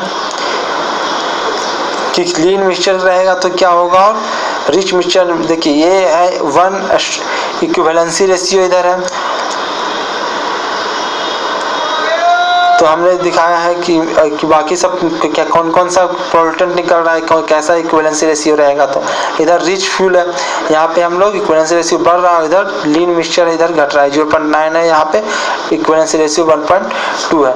तो देखिए नॉक्स का क्या है, नॉक्स पहले क्या होगा, जैसे जैसे इक्विवेलेंसी रेशियो आप बढ़ाएंगे यानी लीन से आप जैसे रिच मिक्सचर की तरफ जाएंगे तो ये बढ़ता ही जाएगा. और मैक्सिमम कब हो जाएगा, जब वो इक्विवेलेंसी 1 के जस्ट पहले रहेगा तो वहाँ पे से मैक्सिमम NOx रिलीज होगा और उसके बाद मिनिमम होगा. यानी कि लीन यानी कि रिच मिक्सचर अगर आपने डाल दिया तो NOx सबसे कम निकलता है. जितना ज़्यादा आप फ्यूल रहेगा, जितना कम एयर रहेगा उतना ही कम NOx निकलेगा. यही NOx ही है जो बस ऐसे घटता है. बाकी तो आप सभी ग्राफ में देखिए ना सही बढ़ रहा है, जैसे जैसे रिच मिक्सचर बढ़ रहा है वैसे बढ़ रहा है. तो यही एक सबसे बुरी कंडीशन में फंसा हुआ है NOx. उसके बाद देखिए due to high availability of O2 का हाई अवेलेबिलिटी के कारण क्या होता है, due to more incomplete conversion, इसके कारण ये बढ़ता ही जा रहा है. बाकी ये देखिए यहाँ पे मैंने अनबर्न्ड हाइड्रोकार्बन के बारे में दिखाया. अनबर्न्ड हाइड्रोकार्बन कब बढ़ेगा भाई, सबसे पहले लीन मिक्सचर बहुत ज़्यादा रहेगा तब भी पूरा नहीं जल पाएगा. और ये इसका अनबर्न्ड हाइड्रोकार्बन पर जैसे जैसे इक्विवेलेंसी रेशियो 1 के करीब आएगा उस वक्त इसका सबसे बढ़िया जलेगा ये. और उसके बाद जैसे जैसे रिच मिक्सचर आप कर दोगे वैसे वैसे वो कम जलेगा और कुछ हाइड्रोकार्बन बाहर निकल जाएगा. तो ये उसके नुकसान होते हैं. ये क्रशिंग कर आता है जब यहाँ पे इतना रहता है इक्विवेलेंसी रेशियो. तो ये स्टोइचियोमेट्रिक है और ये मैक्सिमम लोड पावर कंडीशन है जब रहेगा तो 1.2 आप यूज करते हैं. ये सब मैंने दिखाया है. तो इस प्रकार से ये ओवरऑल पोल्यूशन का, ओवरऑल इमिशन का ग्राफ है. ये NOx का है, ये हाइड्रोकार्बन्स का इमिशन का है. और ये आपने और मैंने क्या यहाँ पे देखा, यहाँ पे हाँ एक सैक वॉल्यूम को देखा कि क्या होता है. सैक वॉल्यूम का small volume of fuel trapped on the tip of fuel nozzle. Fuel nozzle के टिप पर जो ट्रैप्ड हो जाता है, जो वॉल्यूम ट्रैप्ड हो जाता है फ्यूल का, उसे हम कहते हैं सैक वॉल्यूम. और आगे चलते हैं, टाइम हमारे पास कम बचा है और इसको हम लोग देख सकते हैं कार्बन मोनोऑक्साइड को. कार्बन मोनोऑक्साइड भी एक पॉल्यूशन है. आगे क्या है, आगे ऑक्साइड के बारे में है. चलिए इसको देख लेते हैं. कार्बन मोनोऑक्साइड क्या है, ये है कि कलरलेस, बता ही चुका हूँ, कलरलेस है, ओडलेस है, कोई इसमें कलर नहीं होता, इसको पहचानना मुश्किल है और कोई इसके पास गंध नहीं होता और पॉइजनस गैस है. मैंने बता चुका हूँ ये हीमोग्लोबिन से आपके रिएक्शन कर लेता है और ये आपके रक्त को जमा देता है, इससे आपको बेहोशी वगैरह आने की संभावना रहती है. तो ये आपके लिए काफ़ी डेंजरस है आपके हेल्थ के लिए. तो कार्बन मोनोऑक्साइड का बनना ये generated when engine operate with the high fuel, मतलब रिच फ्यूल इक्विवेलेंस रेशियो अगर रहेगा, अगर रिच फ्यूल रहेगा, इक्विवेलेंस रेशियो आपका 1 से ज़्यादा रहेगा तो कार्बन मोनोऑक्साइड जनरेट होने का संभावना रहेगा. इसके बाद क्या, CO exhaust represent undesirable emission plus lost chemical energy that was not fully utilized। यानी कि अगर आपको कार्बन मोनोऑक्साइड निकल रहा है, इसका मतलब है कि आपने एनर्जी जो उसका केमिकल एनर्जी था उसका सही से इस्तेमाल नहीं किया। आप इसका और इस्तेमाल एनर्जी निकाल सकते थे, आपने कुछ फ्यूल को ऐसे ही जाने दिया। आपने सारे का सबको नहीं जलाया, जितना फ्यूल था उसके बाद सबका ऑक्सीडेशन नहीं हुआ। कुछ कार्बन मोनोऑक्साइड ही बनकर कार्बन डाइऑक्साइड बन सकता था। ये तो हुआ क्या, कार्बन को O2 देते हैं, सबसे पहले वो कार्बन मोनोऑक्साइड बनाता है और कुछ हीट रिलीज करता है, पर ये अभी भी जल सकता था, इसका अभी भी ऑक्सीडेशन हो सकता था, ये अभी भी एनर्जी रिलीज कर सकता था। तो इसको हम फिर से O2 से रिएक्शन कराते हैं और तब बनता है CO2 और उसमें भी वो हीट देता है। तो हम ये हीट को लेना ना भूलें, इसको और जलाएं। तो हमने अगर CO निकल गया यानी कि आप नुकसान कर रहे हो अपना, आप उसका केमिकल एनर्जी जो है था उसके पास उसका इस्तेमाल नहीं कर रहे हो। आगे चलते हैं। ड्यूरिंग स्टार्टिंग एंड एक्सेलरेशन, हम स्टार्टिंग जब करते हैं और एक्सेलरेट करते हैं, जब एक्सेलरेशन देते हैं सबसे ज़्यादा CO निकलता है। तो बेवजह को एक्सेलरेटर जो मारते रहते हो तुम लोग वो ना करो, क्योंकि उससे सबसे ज़्यादा कार्बन मोनोऑक्साइड उसमें निकलता है। देखते हो काला काला धुआं पीछे से निकलता है। इसके अलावा देखिए SI इंजन में CO ज़्यादा निकलेगा CI इंजन से। ऑब्वियसली सब पूरा कम्बस्ट करके आराम से जलाता है, पूरा जलाता है, इसमें सबसे ज़्यादा CO निकलने का संभावना रहता है, निकलता ही है। संभावना क्या रहता है? बिकॉज क्यों ऐसा? क्योंकि CI engine generally operate it's lean mixture पर काम करता है। CI इंजन, इसमें रिच मिक्सचर यूज नहीं होता है। यही कारण है कि CI इंजन में कम CO का इमिशन होता है। ओके, इस लेसन में इतना ही। बाकी जो बच गया, बहुत सारे स्लाइड्स बच गए हैं, उसको हम लोग आगे नेक्स्ट लेसन में देखेंगे। इसमें इतना ही टाइम था, बाकी सारे अगर हम लोग अगले लेसन में देखेंगे। Okay, thank you. आप इसे शेयर करें और मुझे फॉलो करें ताकि मेरे वीडियो आपको सबसे पहले आप तक पहुंचे, और जो भी मैं वीडियो अपलोड करूँ, नया लेसन अपलोड करूँ या फिर नया कोर्स अपलोड करूँ, तो आप अपडेटेड रहें। तो मुझे फॉलो कर लीजिए और इसे शेयर कीजिए अधिक से अधिक। ओके, धन्यवाद। उम्मीद करते हैं आपको ये लेसन पसंद आ रहा होगा। पसंद आ रहा है तो भाई लाइक करिए, मुझे रेटिंग दीजिए कि आपको कैसे पसंद आ रहा है। कोई आपको फीडबैक देना है तो आप कमेंट बॉक्स में लिखिए क्या प्रॉब्लम्स आ रहे हैं आपको, या कुछ समझ में ना आया हो, कुछ मैंने ढंग से एक्सप्लेन ना किया हो, तो आप उसको कमेंट बॉक्स में लिख सकते हैं। उसको मैं फिर से एक्सप्लेन करूँगा जहाँ तक मुझे पॉसिबल, या तो मुझे कमेंट में लिख के एक्सप्लेन कर दूँ या फिर मैं उस पर वीडियो बना के एक्सप्लेन कर दूँ। ओके, तो इसमें इतना ही। थैंक यू, बहुत बहुत धन्यवाद। हेलो फ्रेंड्स, मैं हूं अभिनंदन कुमार और इस लेसन में हम लोग बचे हुए पार्ट का, जो पिछले लेसन का बचा हुआ था इमिशन और एयर पोल्यूशन वाले पार्ट का, उसको हम देखेंगे। उसमें बच गया था, हम लोग कहाँ तक कंप्लीट कर चुके थे, वहाँ पे कार्बन मोनोऑक्साइड तक कंप्लीट कर चुके थे, B पार्ट तक। और C पार्ट है ऑक्साइड्स ऑफ नाइट्रोजन। नाइट्रोजन का ऑक्साइड्स जो है NOx कहलाता है। वो NOx का क्या क्या फंडा है, क्या क्या उससे दिक्कत आता है, वो देख लेते हैं। तो ये देखिए दिक्कत क्या है। सबसे पहले तो NOx के कारण फोटोकेमिकल स्मॉग बनता है, जो हम लोग पहले ही देख चुके हैं। NOx के कारण फोटोकेमिकल स्मॉग बनता है। NOx पहले ही पढ़ चुके हैं, पर पता नहीं क्यों NOx पे ज़्यादा ही क्वेश्चन पूछा जा रहा है, क्योंकि बाकी चीज़ें तो आप लोगों को कार्बन मोनोऑक्साइड वगैरह के बारे में तो वो पता ही रहता है, NOx के बारे में कम पता रहता है। इसलिए UPSC सिविल सर्विसेज और ये एग्जाम इंजीनियरिंग सर्विसेज के एग्जाम में बहुत ज़्यादा ही NOx पे क्वेश्चन पूछा जा रहा है। मैं जब भी बैठता हूँ उसमें एग्जाम में क्वेश्चन मैंने देखा ही है, हालिया में आज भी आ रहा है, पहले भी आता रहा है। तो क्या है भाई, तो मेजर कॉज है फोटोकेमिकल स्मॉग का NOx। और NOx ही नहीं, सिर्फ ये नाइट्रोजन के जो भी ऑक्साइड्स थे सारे इसमें भाग लेते हैं। और फिर दूसरा है major cause of NOx formation in high temperature. तो भाई ऐसे नहीं NOx फॉर्मेशन के लिए हाई टेम्परेचर की जरूरत पड़ता है, ऐसे ही NOx नहीं बनता है। नाइट्रोजन ऑक्सीजन से रिएक्शन नहीं करता है। आप एटमॉस्फेयर पर भी देखिए, नाइट्रोजन भी ऑक्सीजन पे वो आपस में रिएक्शन नहीं करते हैं। वो कब करेंगे, जब हाई टेम्परेचर मिलेगा, जो कि आपको वहाँ पे इंजन में मिल जाता है, तो वहाँ पे वो रिएक्शन करके NOx बना लेता है। ये सब मामला देखिए, रिएक्शन कैसे होता है। N2 जो नेसेंट ऑक्सीजन है उससे रिएक्शन करके NO बनाता है, पहले नाइट्रोजन मुक्त करता है। फिर नाइट्रोजन कार्बन डाइऑक्साइड से रिएक्शन करता है, NO बनाता है, ऑक्सीजन मुक्त करता है। इतने तरह के हैं। NO क्या O2 से मिलकर NO2 बना लेता है और ऑक्सीजन रिलीज कर देता है। N2 कभी कभी काफ़ी ज़्यादा एनर्जी अगर उसको मिल गया तो वो भी नाइट्रोजन में टूट जाता है, नाइट्रोजन एटम्स में टूट जाता है। तो इस तरह की चीज़ें होती है ये यहाँ से बन के नज़र आता है। और क्या है, N2 eight T atmospheric temperature पे क्या होता है उसके साथ देखते हैं। N2 at atmospheric temperature is in diatomic state. तो N2 क्या होता है, डाइएटॉमिक स्टेट में रहता है एटमॉस्फेरिक टेम्परेचर पे, एंड स्टेबल, और वो काफ़ी स्टेबल है। बट जब हम उसे कन्वर्जन टेम्परेचर पे, जो कि काफ़ी ज़्यादा टेम्परेचर होता है, तो उस टेम्परेचर पे क्या होता है, वो जो है वो टूट जाता है नाइट्रोजन एटम्स में। तो ये पहले तो डाइएटॉमिक एटम स्टेबल फॉर्म में रहता है, पर ये जैसे ही टूट जाएगा वो एटम्स में टूट गया तो वो फिर दिक्कत करता है। आगे देखिए क्या है, maximum flame temperature occur only during stoichiometric, जहाँ पे एयर फ्यूल रेशियो क्या होगा स्टोइयोमेट्रिक कंडीशन में 5:1 होगा। एयर फ्यूल रेशियो का इक्विवेलेंसी रेशियो कितना होगा, 1 होगा। टू क्रशिंग कंडीशन, तो क्रशिंग कंडीशन में मैक्सिमम फ्लेम टेम्परेचर होगा।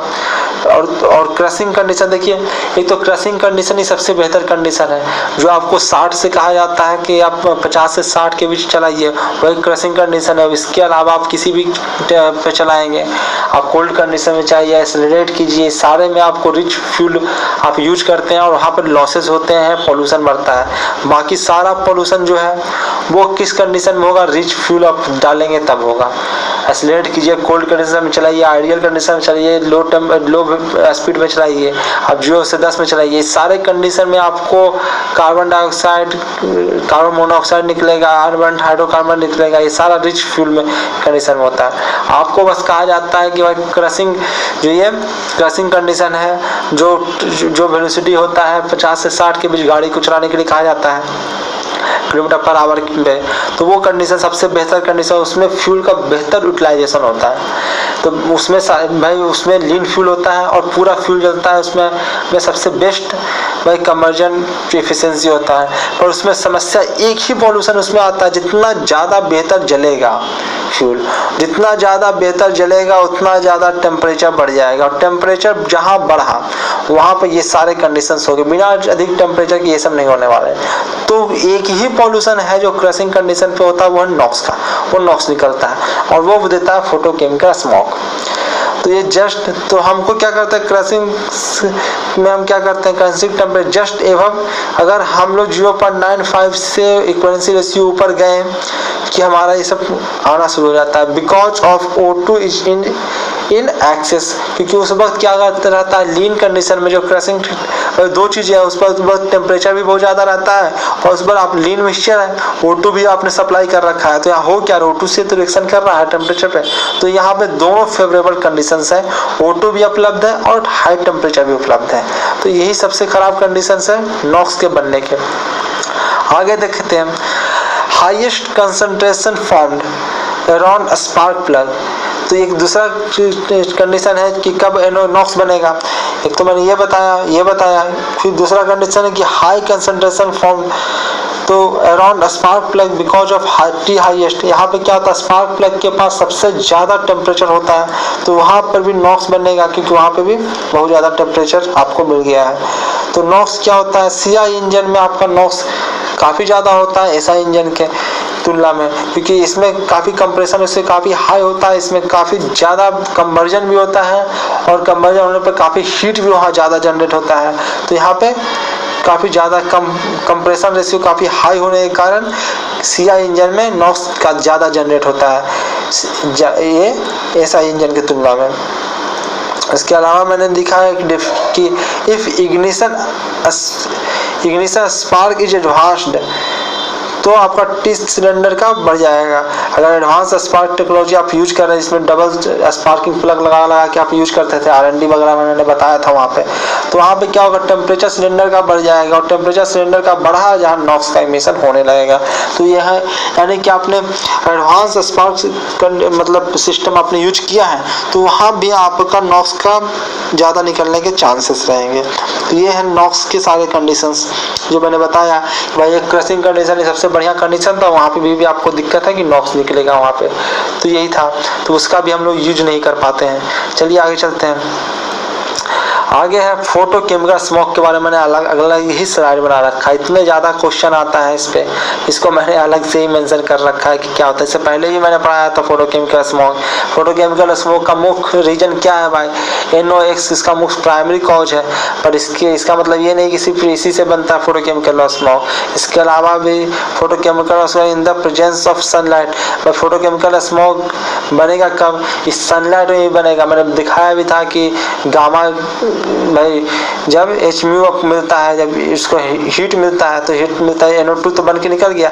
अब इन्वायरमेंट में आपने NO2 रिलीज कर दिया, अब NO2 क्या होगा? ये स्टेबल होता नहीं है NO2, तो NO2 थोड़ा सा भी हीट लेगा कहाँ से? इन्वायरमेंट से, सनलाइट से, तो वो क्या हो जाएगा?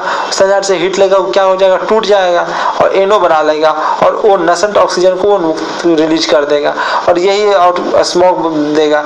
अब ये नसेंट ऑक्सीजन क्या करेगा? O2 से रिएक्शन कर देगा, एटमॉस्फेरिक जो आपका ऑक्सीजन है उससे, और O3 बना लेगा, और ये O3 जो ओजोन है, लोगों को ये भ्रम हो गया है कि ओजोन तो बहुत अच्छा है, हमारा बहुत हेल्प करता है, वो अल्ट्रावायलेट रे को बचाता है। भाई अल्ट्रावायलेट रे को बचाता है, वह ओजोन लेयर में रहता है, तभी वो हमें बेनिफिट पहुंचाता है। वो अगर हमारे पास आ गया तो हमें बहुत दिक्कतें पैदा करेगा। तो ये हमें ट्रोपोस्फीयर, वो ओजोन तो बहुत अच्छा है, अगर ट्रोपोस्फीयर में बनता है तो बहुत अच्छा है, पर ये ग्राउंड लेवल का ओजोन है, ये हार्मफुल टू द लंग्स और बायोलॉजिकल टिश्यूज। ये हमारे पूरे शरीर के लंग्स के लिए काफ़ी नुकसान है, और बायोलॉजिकल टिश्यूज हमारे हैं उसके लिए भी नुकसान है, सिर्फ हमारे नहीं, जो और भी जीव जंतु है उसको भी नुकसान पहुंचाएगा। तो ये फोटोकेमिकल स्मॉग बहुत ही नुकसान का चीज़ है, इसको हम लोग अच्छा ना समझ लें। ऑक्सीजन को, ऑक्सीजन काफ़ी नुकसान वाला चीज़ है। चलिए आगे चलते हैं। आगे है पार्टिकुलर पार्टिकल्स। पार्टिकुलर पार्टिकल्स क्या है भाई? ये मैंने पहले ही बता चुका हूँ कि मैक्सिमम किसमें CI इंजन में कंप्रेस करके जला रहे हैं तो उसमें सबसे ज़्यादा पार्टिकुलर पार्टिकल्स निकलेंगे। पार्टिकुलर सब नहीं निकलेंगे कि किसमें? CI इंजन में, क्योंकि उसमें कंप्रेस उसमें जला नहीं रहा है ना, उसमें हमने स्पार्क प्लग नहीं लगाया है। और भी बहुत सारे रीजन है। Exhaust of CI engine containing solid carbon suit particle, जिसको आप एस कहते हो, तो वो सब निकलेगा, सॉलिड कार्बन सूट पार्टिकल्स निकलेगा। ये पार्टिकल्स भाई वो भी तो पॉल्यूशन है, तो ये निकलेगा। CI इंजन में सबसे ज़्यादा निकलता है। Generated mainly in fuel rich zone, जहाँ पे फ्यूल रिच फ्यूल डालेंगे भाई, अनबर्न्ड हाइड्रोकार्बन निकल रहा है, वो भी तो एक पार्टिकुलर पार्टिकल्स ही है। अनबर्न्ड हाइड्रोकार्बन अगर पार्टिकल मतलब सॉलिड पार्टिकल के रूप में निकल गया तो उसको हम लोग कह देते हैं पार्टिकुलेट्स। यही कि अगर लिक्विड फॉर्म में निकला तो उसको हम पार्टिकुलेट नहीं कहेंगे, इसलिए अनबर्न्ड हाइड्रोकार्बन हमने अलग ही पढ़ रखा है। और सॉलिड पार्टिकल्स अगर कार्बन का निकल गया तो उसको हम क्या कहेंगे? उसको कहेंगे हम लोग पार्टिकुलेट्स। तो ये सबसे ज़्यादा क्या, फ्यूल जब रिच जोन में है तभी सबसे ज़्यादा ये पार्टिकुलर पार्टिकल्स निकलते हैं। नेक्स्ट है मैक्सिमम अंडर। मैक्सिमम कब होगा? जब ये मैक्सिमम और फुल लोड कंडीशन में चल रहा होगा। जब ये सबसे ज़्यादा लोड कंडीशन में चल रहा होगा तो हम क्या करेंगे? उतना ही ज़्यादा हम हीट सप्लाई करना पड़ेगा हमको, क्योंकि वो लोड ज़्यादा है। हीट सप्लाई जितना ज़्यादा करेंगे उतना, यानी कि उतना ज़्यादा हम फ्यूल डालेंगे, और जितना ज़्यादा हम फ्यूल डालेंगे उतना ज़्यादा पार्टिकल्स निकलेगा, पार्टिकुलर पार्टिकल्स उतना ज़्यादा निकलेगा, उतना ही सूट एस उतना ही ज़्यादा बनेगा, उतना ही ज़्यादा निकलेगा। यानी जितना लोडिंग बढ़ा देंगे उतना ही ज़्यादा निकलने लगेगा, पार्टिकुलर पार्टिकल्स निकलने लगेगा। कूल पार्टिकल्स कंटेन, क्या कंटेन रखता है? देखिए मिट सा गया है, तो पार्टिकुलर पार्टिकल्स वो कार्बन स्पेयर वगैरह रखता है, तो ये दिक्कतें पैदा करता है। तो इसके रीजंस हम लोग देखते हैं। रीजंस क्या है?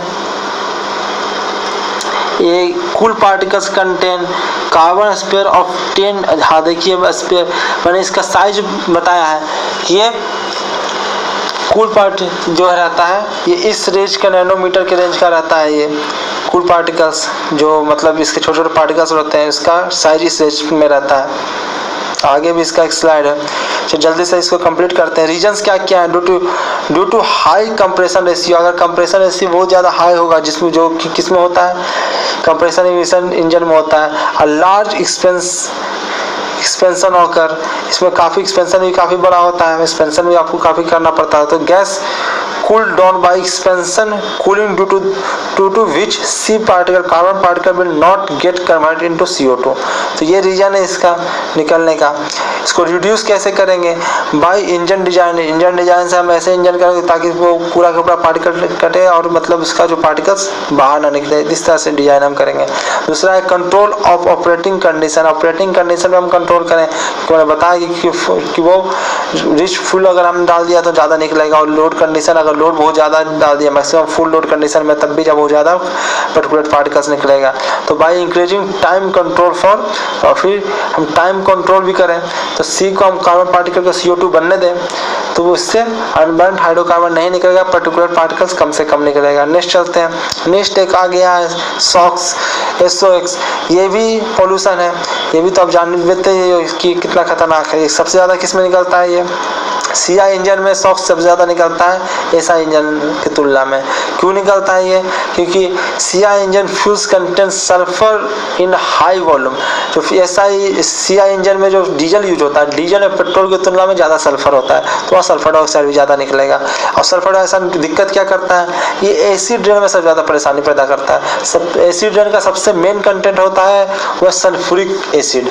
और भी कार्बोनिक एसिड भी होता है पर वो उतना नुकसान नहीं करता है, उतना मतलब पावरफुल नहीं होता है एसिड। सल्फ्यूरिक एसिड बहुत पावरफुल एसिड होता है। तो जो यहाँ पे अगर SO3 या SO2 बन गया तो वो जो एटमॉस्फेयर का जो जलवाष्प है, जो आपका वाटर मॉलिक्यूल्स है, वाटर पार्टिकल्स है, वाटर वेपर्स वगैरह जो आपको एटमॉस्फेयर में, उससे रिएक्शन कर लेता है और सल्फ्यूरिक अम्ल बना लेता है। सल्फ्यूरिक एसिड और सल्फ्यूरस एसिड दो प्रकार का एसिड बना लेता है और वो बारिश के साथ बरसता है, जिससे आप जानते हो, इसके बारे में पढ़ा होगा आपने, किसी कारण से हमारा जो ताजमहल का जो मार्बल है वो खराब हो रहा है। इसी कारण वहाँ पे आपके व्हीकल्स वगैरह जो है डीजल इंजन वाले व्हीकल्स को बैन कर दिया गया है ताकि वो SOx ना निकले। इसके अलावा भी मैंने कुछ मेंशन किया, देखिए ये तो क्वेश्चन डायरेक्ट मैंने इंजीनियरिंग सर्विस में जो क्वेश्चन आ रहा है बार बार, उसी को बस डायरेक्ट लिख दिया मैंने कंबाइन करके कि SI इंजन में मैंने इतना पढ़ा उसका समरी एक तरह से कि SI इंजन में क्या है कि अनबर्न्ड हाइड्रोकार्बन और कार्बन मोनोऑक्साइड रिलीज होता है, और जबकि CI इंजन में कौन कौन सा रिलीज होता है?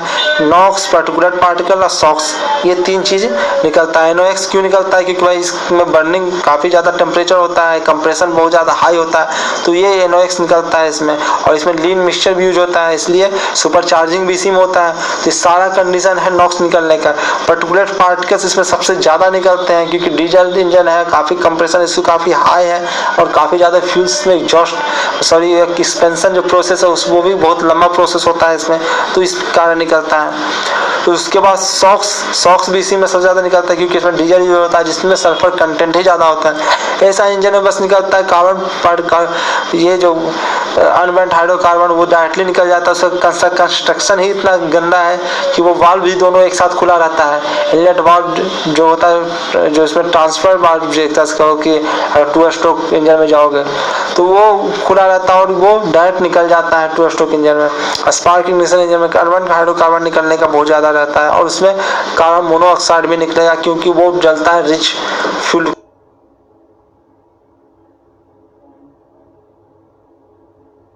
वेलकम फ्रेंड्स, इस लेसन में हम लोग पढ़ेंगे after treatment of exhaust gas. जो एग्जॉस्ट गैस IC इंजन में निकलता है उसके बाद हम निकलने के बाद उसका ट्रीटमेंट कैसे करें क्योंकि पोल्यूशन कम से कम हो।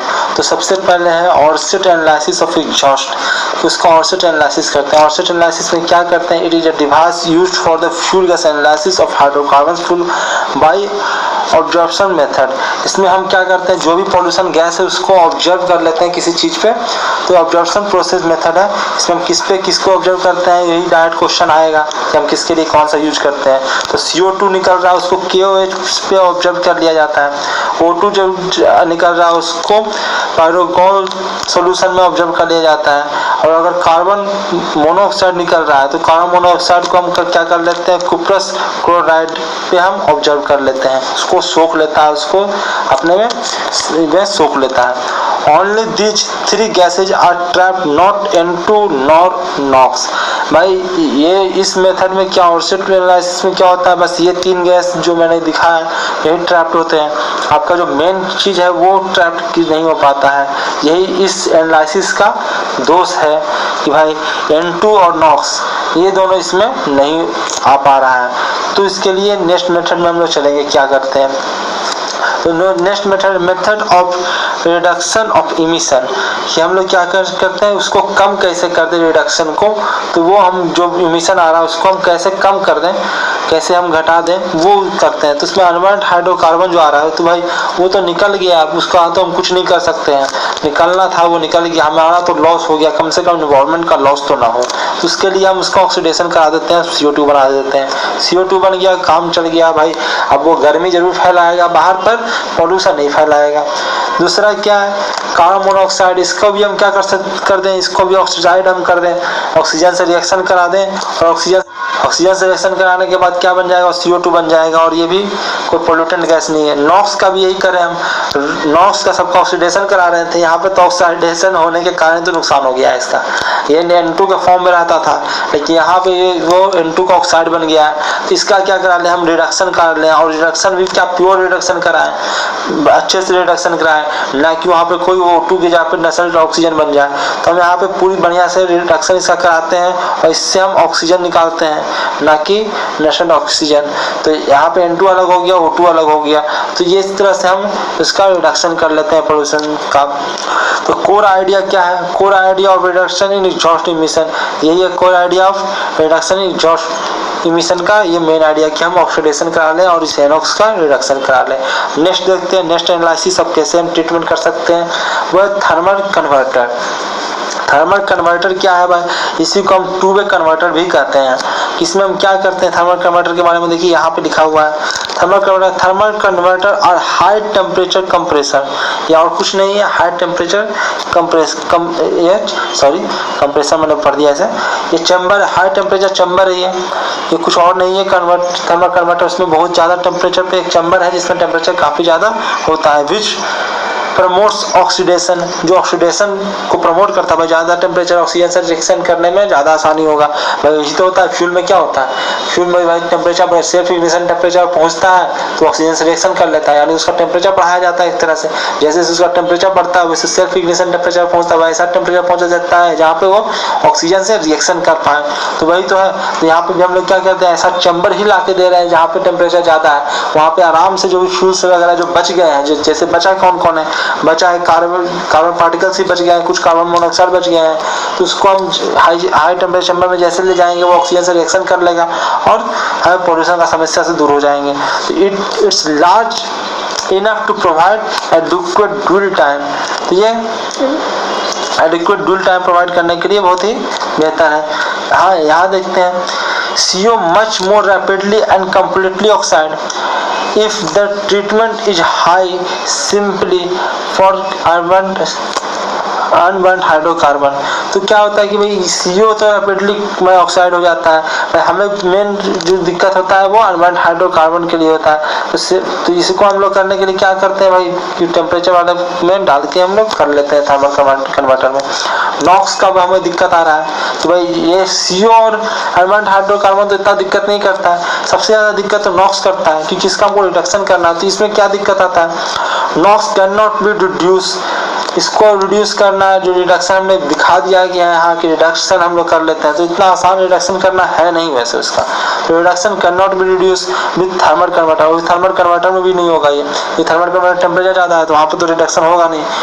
It is called as two way converter, तो इसीलिए इसको कहा जाता है टू वे कन्वर्टर। यहाँ थर्मल कन्वर्टर में NOx का रिडक्शन नहीं हो पाएगा, क्योंकि थर्मल कन्वर्टर तो हाई टेम्परेचर कन्वर्टर है, यहाँ पे CO और अनबर्न्ड हाइड्रोकार्बन का काम चल जाएगा, NOx यहाँ पे भी गया, इसलिए हम उसको टू वे कन्वर्टर कहते हैं, क्योंकि यहाँ पे दो का मेनली ट्रीटमेंट हो रहा है, एक इसका नहीं हो रहा है। चलिए आगे चलते हैं। तो एक और आया, वह है कैटलिस्ट कन्वर्टर। ये कैटलिस्ट कन्वर्टर में क्या करते हैं भाई, कुछ कैटलिस्ट यूज करते हैं जो कि वो सोख दे। देखिए हमने क्या क्या यूज कर रहे हैं, रोडियम है, पैलेडियम है और प्लेटिनियम है, ये तीन चीज हम कैटलिस्ट की तरह यूज कर रहे हैं। हो क्या रहा है, सबसे पहले ये जो हमारा मिक्सचर ये हमें मिला, इतने चीजें इमिशन हुआ, कार्बन मोनोऑक्साइड इमिशन हुआ, नॉक्स इमिशन हुआ और हाइड्रोकार्बन इमिशन हुआ।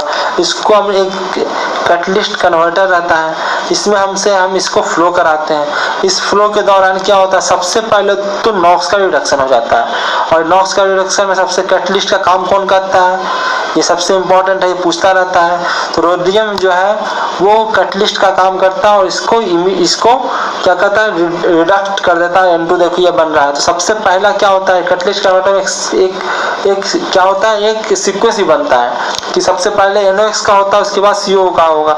अगर नहीं ऐसा नहीं हुआ तो क्या हो जाएगा भाई, सबसे पहले अगर ऑक्सीडेशन वाला चीजें पहले हो जाएगा तो NOx का भी ऑक्सीडेशन हो जाएगा, क्योंकि हमको NOx को तो रिडक्शन करना है। तो सबसे पहले हम इसको रिडक्शन कर लेते हैं, उसके बाद ऑक्सीडेशन का प्रोसेस करते हैं। तो NOx का हम लोग रिडक्शन सबसे पहले हो जाए। यहाँ देखिए स्टेनलेस स्टील का ये बॉक्स होता है, तो ये सब चीज इंपॉर्टेंट ऑब्जेक्टिव क्वेश्चन में कुछ भी पूछ सकता है।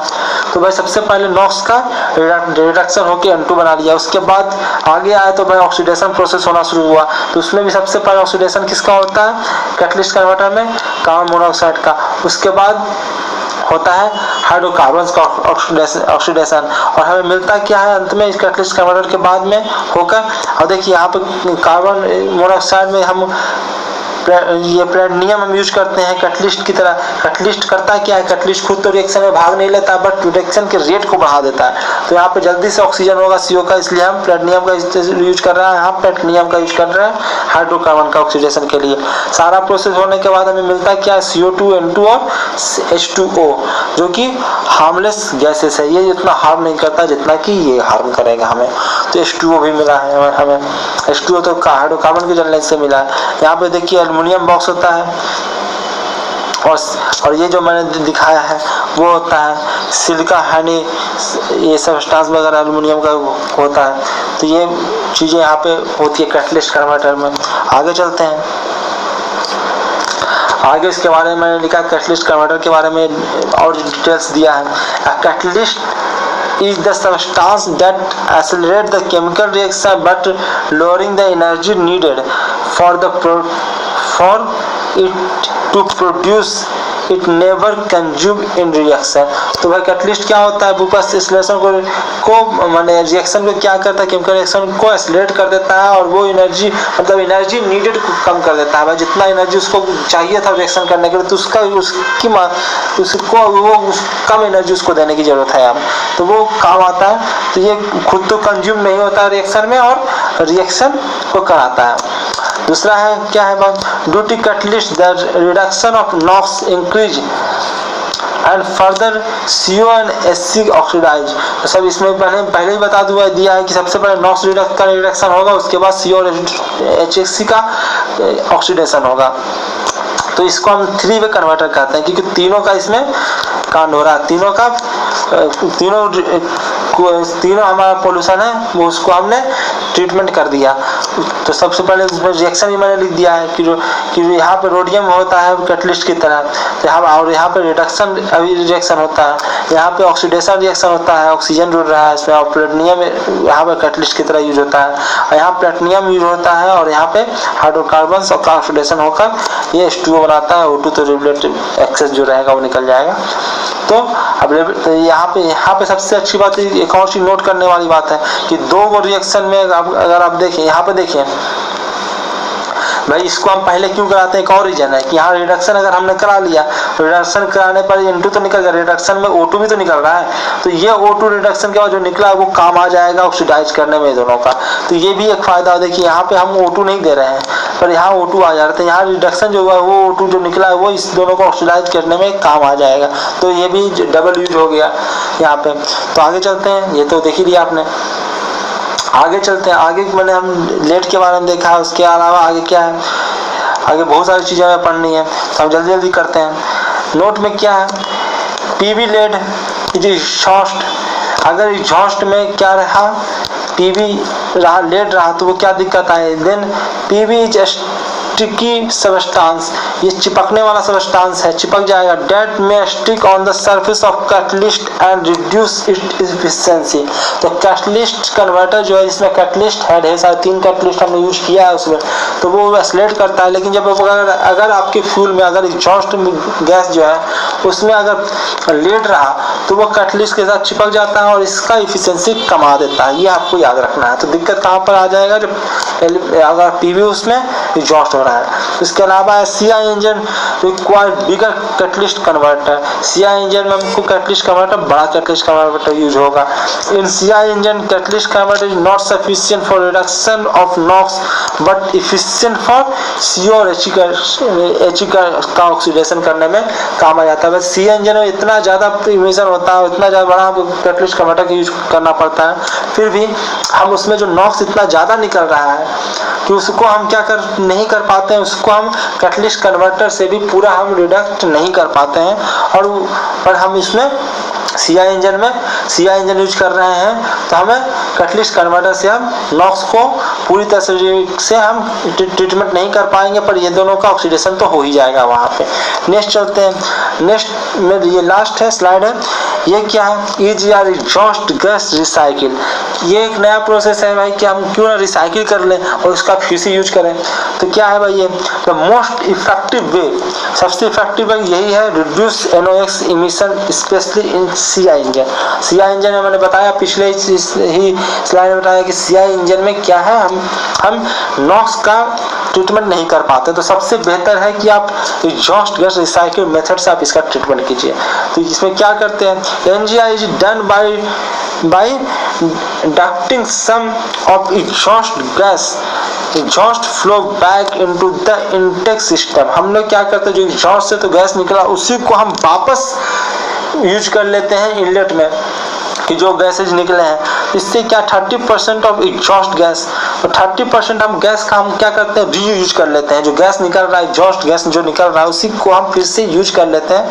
किसमें यूज कर ले, इनटेक सिस्टम में फिर से हम अंदर कर देते हैं उसी को। That reduce the maximum temperature. इससे क्या हो जाता है कि मैक्सिमम टेम्परेचर जो है कंबशन चैम्बर का वो कम जाता है, रिड्यूस हो जाता है। But also lower the overall combustion efficiency, जरूर इससे इफिशियंसी जरूर कमेगा, इससे आईसी इंजन का इफिशियंसी जरूर करेगा, थर्मल इफिशियंसी जरूर कमेगा, कंबर्जन इफिशियंसी भी, क्योंकि आप उसी गैस को फिर से यूज कर रहे हैं, तो उसमें ऑक्सीजन कहाँ रहा, बहुत कम ऑक्सीजन भी रहेगा, तो वो हम जरूर होता है कि कंबर्जन धीमा हो जाएगा। तो कंबर्जन धीमा हो जाएगा तो अच्छी बात तो है, कंबर्जन जितना कम होगा उतना कम टेम्परेचर बढ़ेगा, उतना कम नॉक्स का इमिशन होगा। तो ये हम यूज करते हैं कि हम जो एग्जॉस्ट गैस निकल रहा है एग्जॉस्ट वाल्व से, उसी का हम दोबारा यूज कर लेते हैं, इनलेट दे देते हैं, इनलेट कर लेते हैं, उसी को हम फिर से आईसी इंजन में इनलेट वाल्व से उसी गैस को हम फ्लो करा देते हैं। तो इससे कम कंबर्जन होगा, कंबर्जन जितना होना चाहिए इतना नहीं होगा, सब इनसफिशिएंट कंबर्जन होगा, कंबर्जन एफिशिएंसी कम जाएगा, थर्मल एफिशिएंसी कम जाएगा, तो पॉल्यूशन भी तो रुक गया भाई। जितना ज़्यादा लीन कंडीशन, जितना बेहतर जलेगा फ्यूल, उतना ज़्यादा नॉक्स जनरेट करेगा। जितना कम जलता है, जितना कम एफिशिएंसी होगा उतना ही बेहतर वो होगा। आगे देखते हैं, due to EGR solid carbon soot in exhaust will generates which are abrasive and breakdown देखिए क्या होता है कि सॉलिड पार्टिकल्स भी निकल, एग्जॉस्ट गैस का आपने इनलेट फिर से करा देते, एग्जॉस्ट में सॉलिड पार्टिकल्स भी है, तो वो क्या करते हैं, वो भी अंदर जाएगा, तो वो एब्रेसिव के काम करता है, वो जो पार्ट रहता है उसको ब्रेक डाउन करता है। तो उसमें हम लुब्रिकेंट वगैरह यूज कर लेते हैं, lubricant that cause great wear off piston. तो इससे हम लोग सॉलिड लुब्रिकेंट मैंने कह दिया, ये अनब्रेंड, इससे क्या होता है,